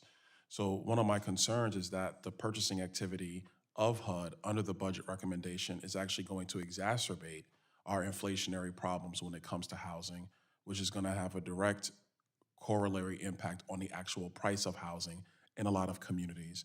Because if you don't have as much lumber available, concrete available, windows available, et cetera, because the federal government is using its purchasing power to engage and gobble up these supplies faster than GCs on the ground can gobble them up, that creates a real issue for the market overall. Second issue I would add is, and this is, I would say this is probably not under your direct purview, being the Secretary of HUD, but our immigration enforcement policies right now are not helping the matter. Because if the numbers are correct, that we're taking in about 700,000 people into the United States illegally over this year already, I mean, where are they gonna go? We already know we have a affordable housing shortfall, but if we're bringing people into the country illegally and there's already a housing shortfall, that only further exacerbates the housing issues we're seeing across the United States. So I would think that not so much your purview, but the administration has to take a long look at this, because if you try to bring these two things together, that policy does not help, frankly, homeless Americans and other Americans trying to find affordable housing here in the United States. If you bring more people into the United States, I mean, there's only but so much housing available. Bringing more people in while not being able to have the ability to expand the stock because of inflationary pressures and other things like that is not going to help Americans in the long run. But I do want to focus on the part of the budget that deals with exclusionary zoning, local zoning. I see that the administration has dollars committed to that, but the budget request doesn't really provide much detail. Can you expand upon a detail of how this grant program is going to work dealing with exclusionary zoning issues and on a local level? Well, as I was explaining earlier, what we are doing is we are asking communities to look at their zoning. I was the mayor of a city, I had zoning that had been there 100 years. And some of that zoning, because we never had looked at it, was creating barriers to and/or increasing the cost of building, whether it be housing or businesses or whatever. So what we're saying to them is, let's have a conversation about the zoning that may in fact be prohibiting not only new housing and new businesses, but keeping people who, under normal circumstances, that could afford to purchase a home in your community or build a home in your community. Let's help them do that, to move to communities of opportunity. And so that is what it's about. It's not dictating, it's not mandating. It is saying, let's put the resources in place to have people actually take a look. So maybe it's the Planning Commission, maybe it's a group of people, a citizens group, but we are putting resources to assist them and taking a look at their zoning. That's basically all it is. So Madam Secretary, and I understand the conversations that exist. I was a state legislator before I came here. Okay. I would have conversations with our local county commission, because what would happen is you would get county commissioners and people in the affordable housing space would say, the state needs to put more dollars into affordable housing. And I would look right back in, I'm gonna say, if you're gonna really deal with affordable housing issues, you have to deal with the unit per acre, and the only entity politically that deals with that are local county commissions and city councils. They have to look at their zoning rules. But I just want to, hearing on what you're saying, can you commit to the committee that the proposal is not going to force local governments into a zoning parameter, that these dollars in the budget are really just a foster conversation? Is that? And there's no way we can force them to do it. All right, I just want to make sure that we're not, because my concern is that frankly it's not the role of any federal agency or our government writ large to put mandated pressure on local governments associated with zoning. That's something local governments need to figure out for themselves with their citizens and what works best for each one of their individual communities. I agree with you 100%. Remember, I was the mayor of a city. I would never let someone come in and tell me how to zone my city. And that's what I was saying to some of your colleagues earlier. We should not be mandating what communities and people do with their lives and with their communities. I agree. I'm sorry I didn't get to serve with you. That's all right. Listen, thank you so much, Madam Secretary, for your time. Appreciate it. Thank you. Gentlemen's time has expired. We're going to take just a minute or two break. We think we may have a technical problem that we're trying to resolve. So if we can relax for just a minute or two. Take a break. Why don't we just say 5 minutes, and if anybody needs to take a break, we can do that.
Testing 1, 2, 3.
I can now. I couldn't before, so I tried to look up there. They weren't on this screen at all. Okay, well, okay, that's fine. Yeah, I couldn't before.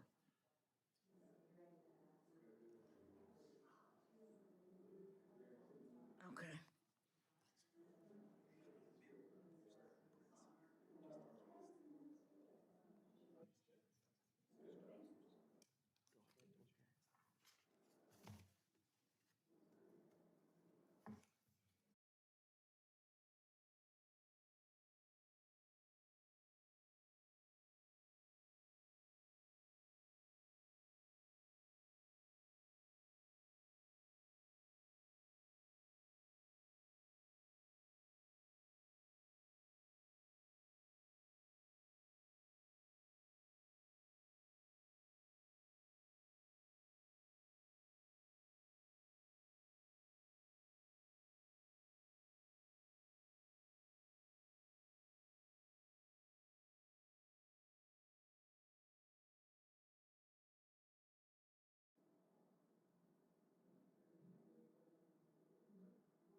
The committee will come to order and is now back in session. Now yield 5 minutes to the gentlewoman from Virginia, Ms. Sexton. Thank you, Mr. Chairman, and I thought that oops, get that back on. Thank you, Mr. Chairman, and I thought that the issue that you all were experiencing was that the clock had disappeared from our view here, so I don't actually have a clock, but I'm going to go ahead and set a 5-minute timer in any event. So thank you, Mr. Chairman, and thank you, Secretary Fudge, for joining us. This is actually the second time I've had the pleasure of hearing from you. You came before us in April in the subcommittee on transportation and housing of appropriations, and it's wonderful to see you again and to see this great budget that you have put together. Now, before I start with my questions, I do want to take a moment to thank you for 2 actions that were recently taken by HUD that will go a long way towards preventing discrimination against vulnerable people in housing. When we spoke back in April, I asked you about the timeline for rescinding the Preserving Community and Neighborhood Choice Rule from the previous administration. As you may recall, this rule threatened Fair Housing Act protections for millions of people with disabilities and many others, and I'm very glad to see that HUD issued an interim final rule that will go into effect at the end of next month to rescind it. So thank you very much for that. And thank you also for withdrawing the rule proposed by the previous administration that would have weakened the equal access rule and prevented transgender people from accessing emergency shelter and housing. As you know, that community is under attack, experiences homelessness and crises at a much higher rate than the regular population. And we're very, very vulnerable because of the repeal of the equal access rule. So I want to thank you so much for doing that. Now turning now to President Biden's budget request, I was very glad to see that the budget included strong increased funding for Section 811 supportive housing for persons with disabilities program. Can you talk about how this program will help more individuals with disabilities find housing and continue to live independently? Thank you very much. The 811 program has been increased. We've increased funding for the 811 program and the 202 senior program.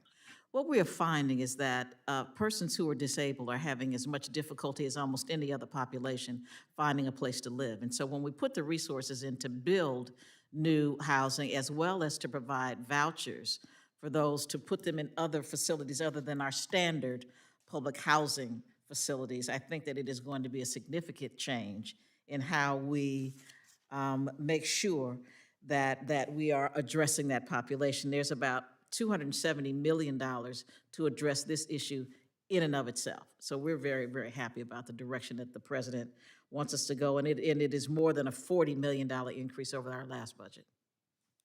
Thank you so much. And we have a great need for help for our disabled community in my district, and I think in every congressional district. So this will really go a long way to help. Your budget also includes a large increase in funding for technical assistance at the Office of Policy Development and Research. And you touched on this a little bit, I think, with Representative Plaskett. In April, we talked about how this technical assistance could help providers who are working to address the needs of transgender people and older LGBTQ adults, as well as other, historically marginalized communities. Can you talk about how this or any other HUD program can help these marginalized communities?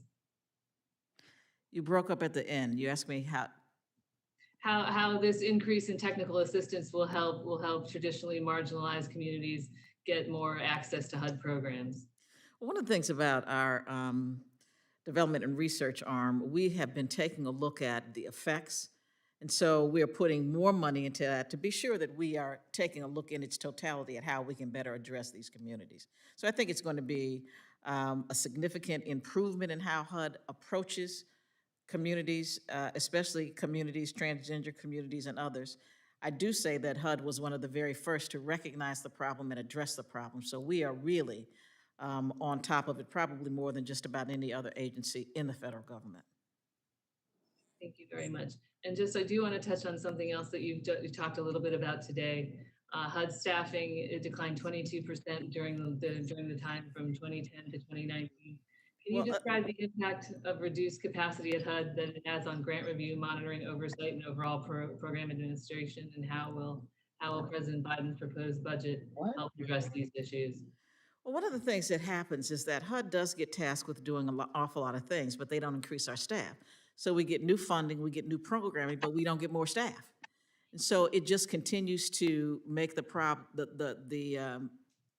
worse. So they sometimes will give us temporary housing, but those programs go on for years and years. So we don't just need the staffing for a short period of time. We need staffing to go throughout at least those programs, which could go 5 years or 10 years. So we need permanent staff. And I think that when you start to take a look at the resources that come through HUD and the amount of people there, the corollary is just so off that any person should be able to look at what we receive and the number of our staff and know that we are having some challenges doing the kind of work we need to do. Great, thank you so much. I see my time has expired, so I'll yield back. Gentlewoman yields back, and now recognize the gentleman from Iowa, Mr. Feenstra, for 5 minutes.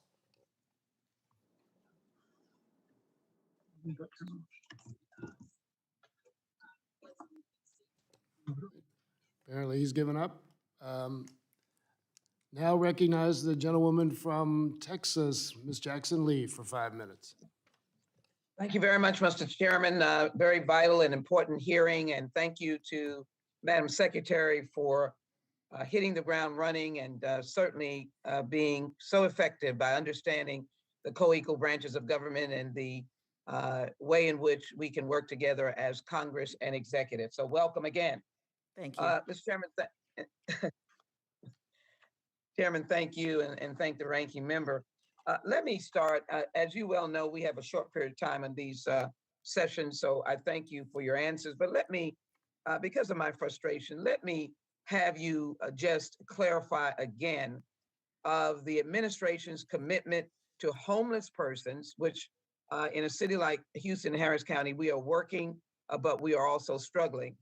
In terms of funding for homeless vets, which, as you indicated, the distribution and selection goes to the veterans. But to be very clear that there is no reality to the zeroing out, that there are funding, that you're collaborating with funding for homeless persons and also for homeless vets, which is a great need in Houston, and I want to be able to work with you on that.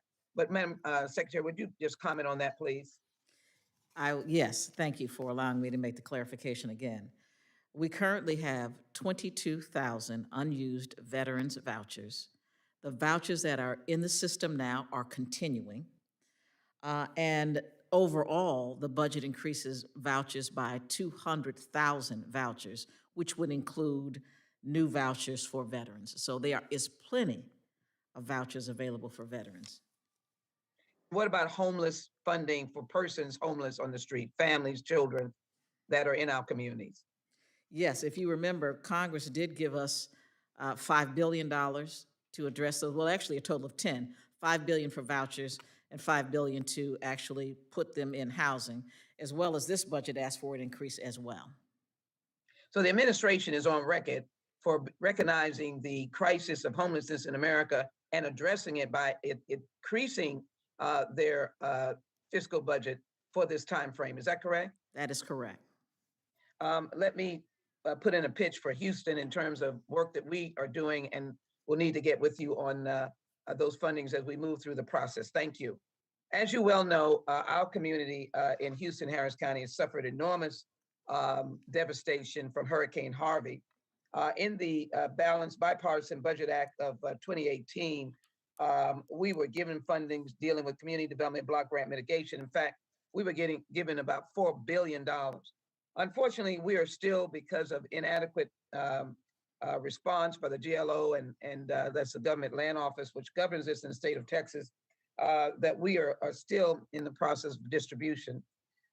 Let me ask you, and I asked to submit this letter into the record June 17, 2021, sent to HUD, Madam Secretary, is that the GLO got $1 billion. Houston, Harris County each got zero. They're two separate entities, the fourth largest city and the fifth largest county. Would you be able to look into the fact that the GLO wants to give to to Harris County $700 million and zero to Houston, which is without justification in light of us having over 50% of the damage of Hurricane Harvey? If I may, Ms. Jackson Lee, the state of Texas received a total of $4.2 billion from Absolutely. the CDBG MIT. And so let me just be clear, and I'm going to read it just so I say it correctly. Texas cannot draw or distribute funds for the municipalities designated in this competition unless and until their substantial action plan amendment is approved by HUD. We have not approved a plan. A plan has not been submitted to us. And so until such time as they do that, not only do they need to submit a plan, but further, they need to have input from the community. Neither of those things have happened, and they are not at this point allowed to do anything, to distribute it to anyone. And so we don't know what the plan is we're going to receive from them, but once we get it, we will make sure that they are in compliance, because the plan further requires that they look at communities of need as well. Thank you so very much, and it will provide our input. Let me just quickly say this. One of the issues in my community, I know the stance on public building new construction, but dealing with those in public housing now, the maintenance, the additional resources for additional enhancement program, job training, and others. You have been committed to that in terms of development in our inner cities. Can you tell me the kind of funding or emphasis will be on existing public housing and to improve its quality, as well as the opportunity for potentially returning felons, which we've made the request, who've done their time to be able to come home to their families? Well, in the American Jobs Plan, the president asked for $40 billion. We're asking for another $3 billion in this budget. We know that that is not probably going to be enough to take care of all of the problems, but what we do know is that it is a significant investment, one that has not been made in those numbers in a very, very long time, as well as we expect for those funds to be leveraged so that they can be used through the Section 8 program or the RAD program. So we do believe that it will make a significant improvement in existing public housing. It's very important. Gentlewoman's I time has will, expired. I Now will continue recognize, this discussion, Mr. Chairman. Thank you. And Madam Secretary, we invite you to Houston. Thank you so very much. I yield back. Thank you. gentlewoman's time has expired. I now recognize the gentleman from New Jersey, Mr. Series, for 5 minutes. Madam Secretary, can you hear me? I can hear you fine. It's nice to see you, Mr. Series. Nice to see you. First of all, congratulations on your confirmation. Thank you. If anyone is the right person for this job, it's you. Because certainly someone has been dealing with public housing as a mayor, knows exactly what the problems are. We saw that they need a brain surgeon for this job. I just want to say also that I thank you for coming to Hoboken recently for the Rebuild by Design project in Hoboken, New Jersey. This project will build infrastructure resilient to the kind of floodings that we have with Superstorm Sandy.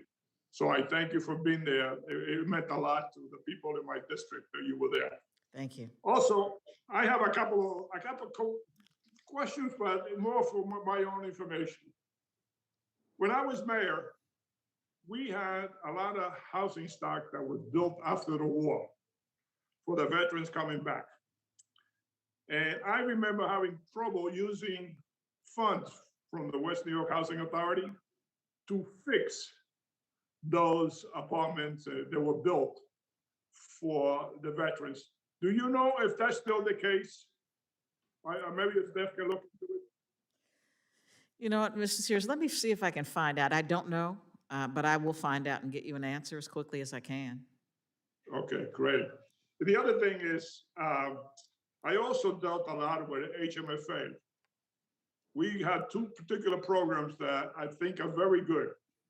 One is the right to own program that we had in New Jersey. Basically, people would be able to buy, they would have to live in the place for 15 years before they could buy it. But what it turned out to be was a very small community where everybody took care of the property, everybody took care of their particular home, and they were very, very happy to have a place called of their own, even if they couldn't sell it, after 15 years. The other program that we will use, especially to build for senior building, was the tax credit program.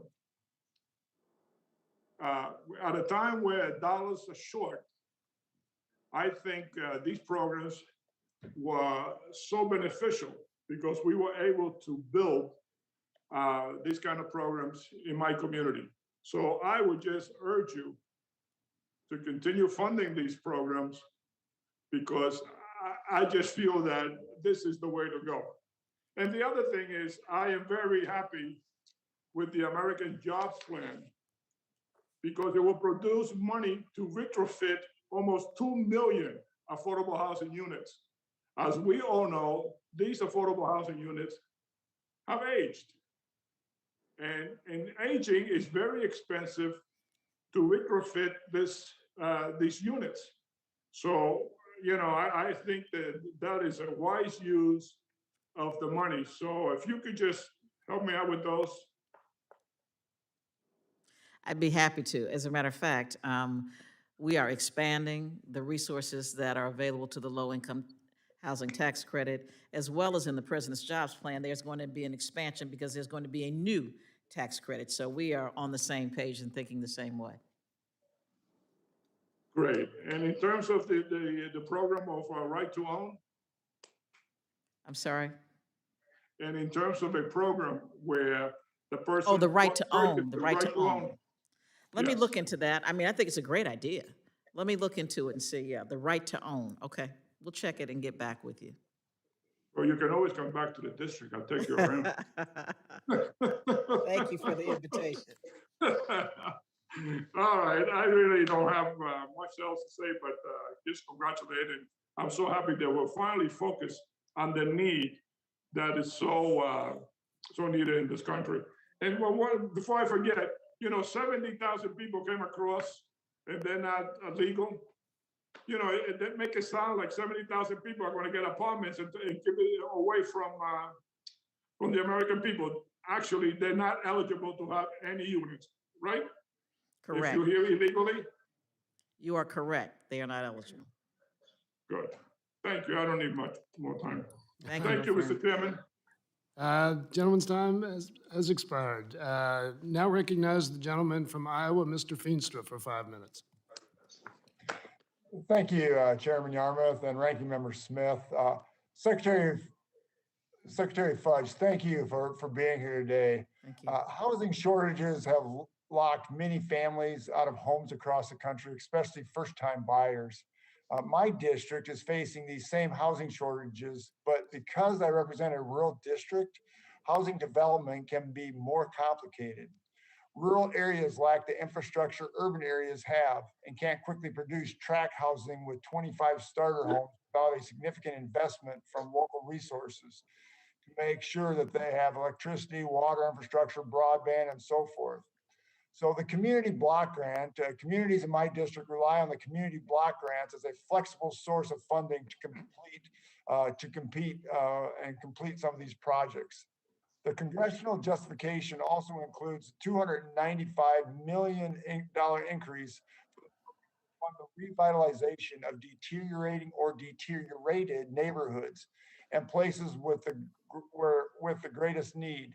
These funds are separate from the old formula used to calculate the usual allotment of these resources. The justification says that the allotment of these dollars would be at your discretion. Madam Secretary, how much of the $295 million CDBG dollar increase will be utilized in the rural parts of our country?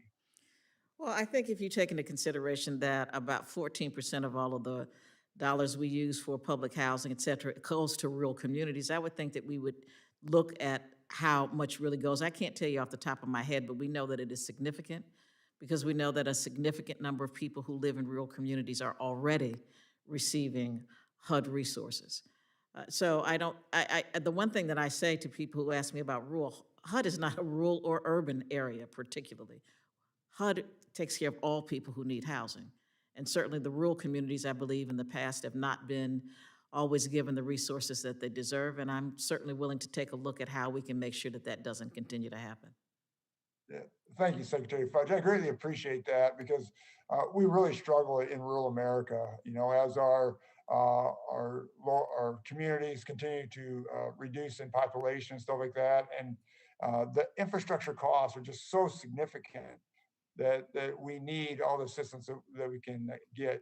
One other note on the subject of rural broadband, HUD's congressional justification notes that the public housing program and the Office of Multifamily Housing will focus on providing broadband to families of underserved communities. Broadband access is a major priority for me and my rural district in Iowa. Will these initiatives provide any focus toward rural America? If so, how? And I know what you said earlier, but I'd just like you to, if you could relate this now to broadband, I'd greatly appreciate it. You know, the language of the bill actually directs a lot of it to rural and underserved communities. One of the things that I knew even from my days on ag is that one of the things that farmers talked about was broadband. One of the things that people in rural communities talk about is broadband. So know that we are going to spend a significant amount, probably more, in rural communities as a percentage, as a percentage of the total, because rural communities have less access. So there are two main populations that don't have broadband, rural and inner cities. And so the bulk of the resources are going to go to those two places. Well, Secretary Fudge, I really appreciate that. You know, you think of rural America, and this is where the struggle again becomes, especially when we talk about education, online education. We really struggled through the pandemic. And then also telehealth. You know, a lot of people are traveling 30 to 40 miles to a hospital right now, and broadband can be the difference maker when we create telehealth. So I urge you to look at this. I think it's such a critical asset for rural communities. With that, thank you for being here, and I yield back. Thank you. And I would say that we are not going to continue to allow kids to have to go and sit in the parking lot of a McDonald's or at the library. We are really going to do everything we can to be sure that communities that you're addressing have the kind of broadband that they need. I'm so grateful for those comments. Thank you. Gentleman's time has expired. I now recognize the gentleman from Massachusetts, Mr. Moulton, for 5 minutes. Thank you, Mr. Chairman. Can you hear me okay? We hear you. Thank you. Madam Secretary, I'm thrilled to see you before the committee today. And while you are missed in the House chamber, I could not think of a better person to serve as secretary and fight for housing security and economic equity for all Americans. So thank you so much. Thank you, my I friend. It's also, nice to see you. it's good to see you too. I also applaud the budget request before the committee today for its significant investment in affordable housing and specific housing assistance to historically underfunded and marginalized communities. Madam Secretary, as you know, we live in an era when rent is skyrocketing, housing is increasingly scarce, more families are having to choose between paying rent and putting food on the table. So much of this is about access to housing and then access to jobs from that housing, which is why I'm such a strong supporter of transit-oriented development, a model of mixed-use development, housing, retail, commercial building, located within a half-mile radius of transit. And this doesn't have to be forced. You have good transit and businesses, retails, they like to locate there and you get good housing options. So Madam Secretary, do you agree that transit-oriented development could drastically increase the supply of affordable housing, both around transit stations, but also in the areas that to which transit provides access? I agree 100%. And Secretary Buttigieg and I are working together to be sure that the jobs plan and our budgets reflect that sentiment exactly. What else can we do to work alongside HUD and DOT to make these kinds of investments and to support your work? Well, I think that one of the things that can be done is to start is for Congress to start to look at the budgets as a collective, and not just look at a HUD budget and look at a transportation budget separately, but to look at them together, because I think then you will find that when we work together, we do accomplish the things that you're talking about.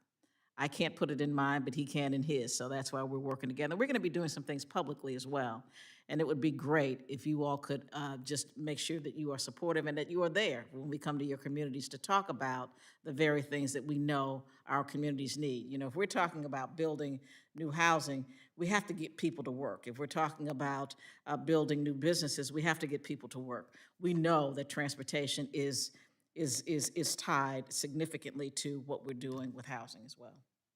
Well, one of the things that often prevents transit-oriented development in places where the free market would bring it without even any incentives is zoning practices. And zoning practices coupled with restrictive covenants, a history of unethical mortgage and real estate practices have often left racially and socially economically segregated communities in their wake.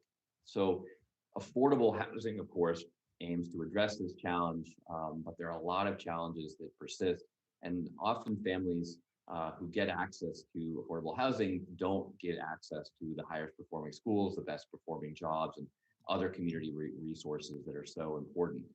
So I know you know all too well that housing determines whether many resources and opportunities are accessible. How does the FY22 HUD budget request promote smart growth zoning ordinances? Well, one of the things, and you said the word zoning, one of the things we're doing is giving incentives to communities to look at their zoning. The one thing that I know from my many years of being an elected official and just from being a community person, all people want the same thing.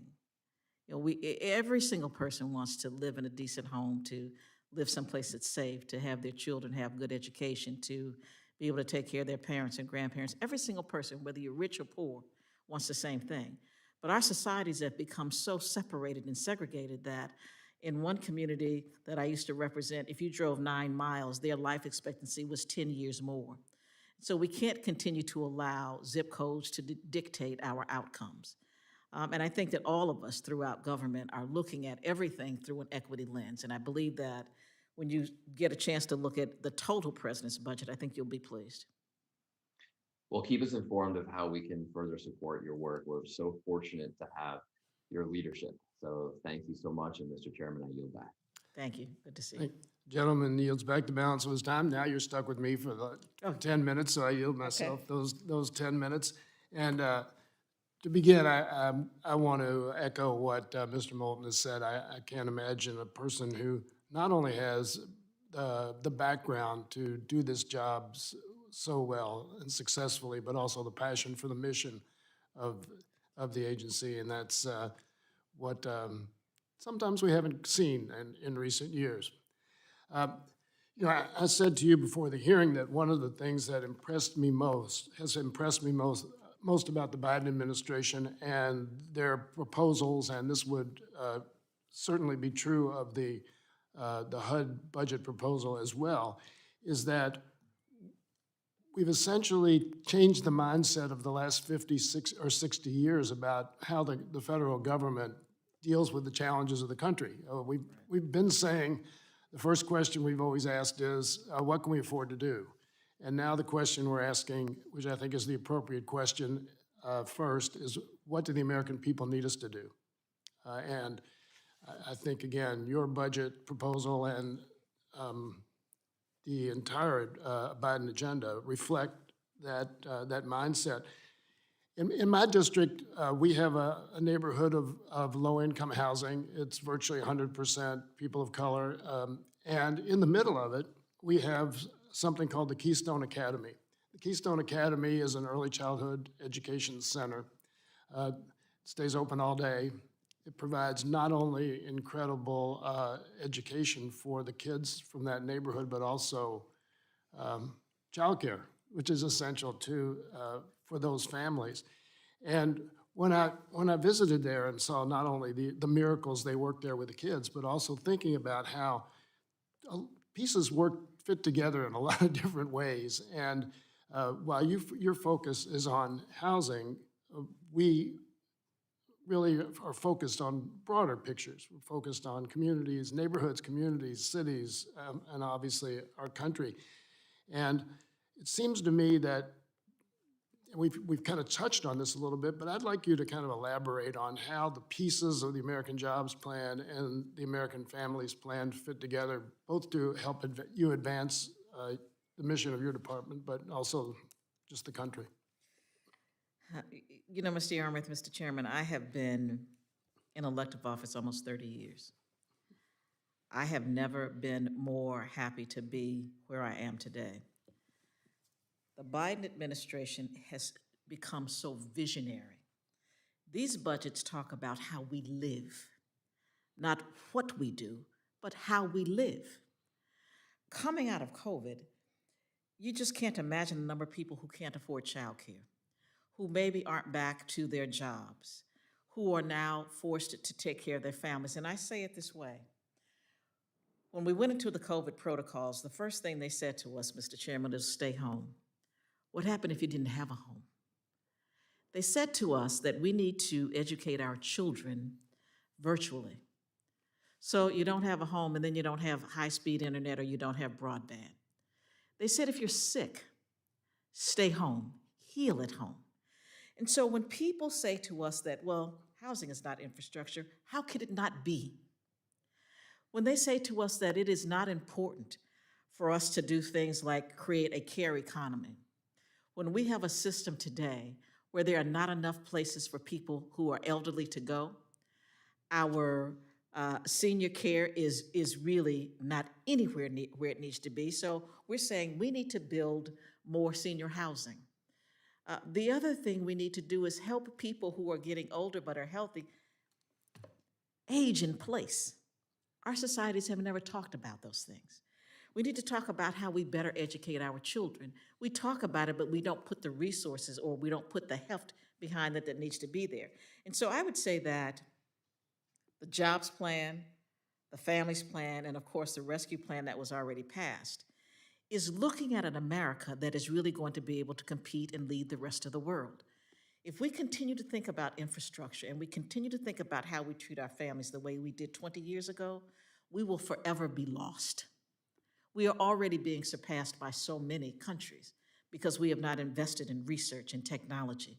We have not invested in our education systems to the way we should, and we have clearly not made it comfortable for people to live and work in this country. And that is what this budget does. It looks at how people live and not just what they think people need. And it also strikes me that there is something that kind of permeates the entire Biden agenda, and that is a sense of urgency.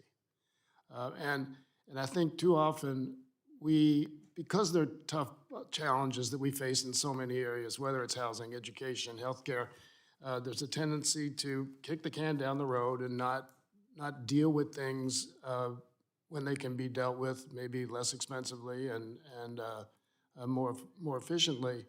And sometimes I see, and not necessarily in Congress right now, but I see some of my Republican colleagues around the country think that it's more urgent to keep schools from teaching critical race theory, which they don't teach, than it is to deal with the things that really matter in people's lives.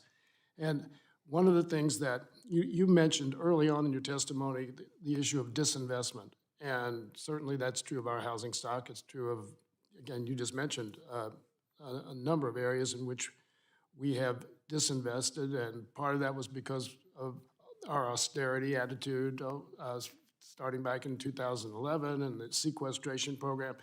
So I know to some people, a 15% increase seems like a pretty hefty increase in 1 year, but when you've talked about the cutback in staff and all the things, so this really probably, if you think about if you were running a business organization, you wouldn't have needed a 15% increase this year because you would have made the investments all along. Is that the case?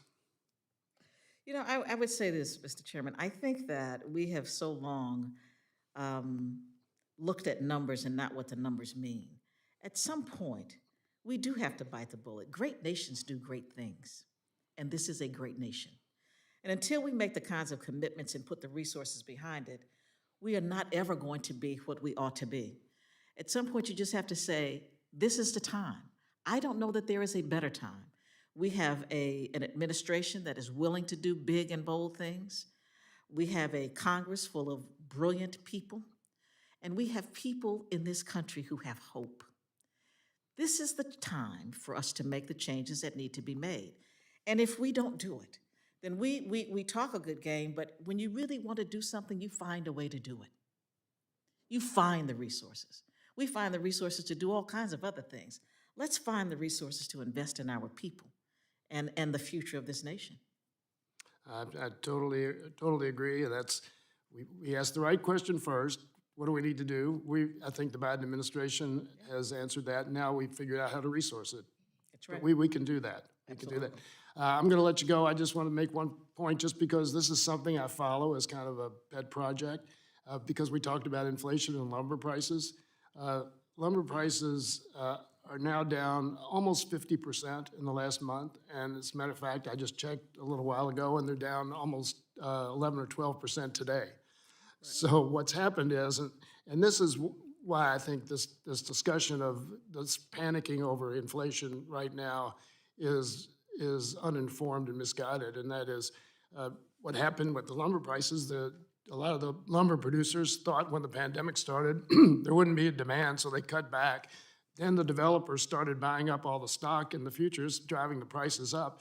Now they're having to sell that back, all of those things they bought, because they misjudged the dynamics of the market. So, that's happening with rental cars. It's happening with a lot of other things right now. So, again, all this goes to the point of we can afford to do what we need to do on behalf of the American people. So once again, let me thank you for your testimony, the time you spent with us, your responsiveness, and the great job you're doing. And unless there is any further business, the hearing stands adjourned. Thank you very, very much. Mr. Ranking Member.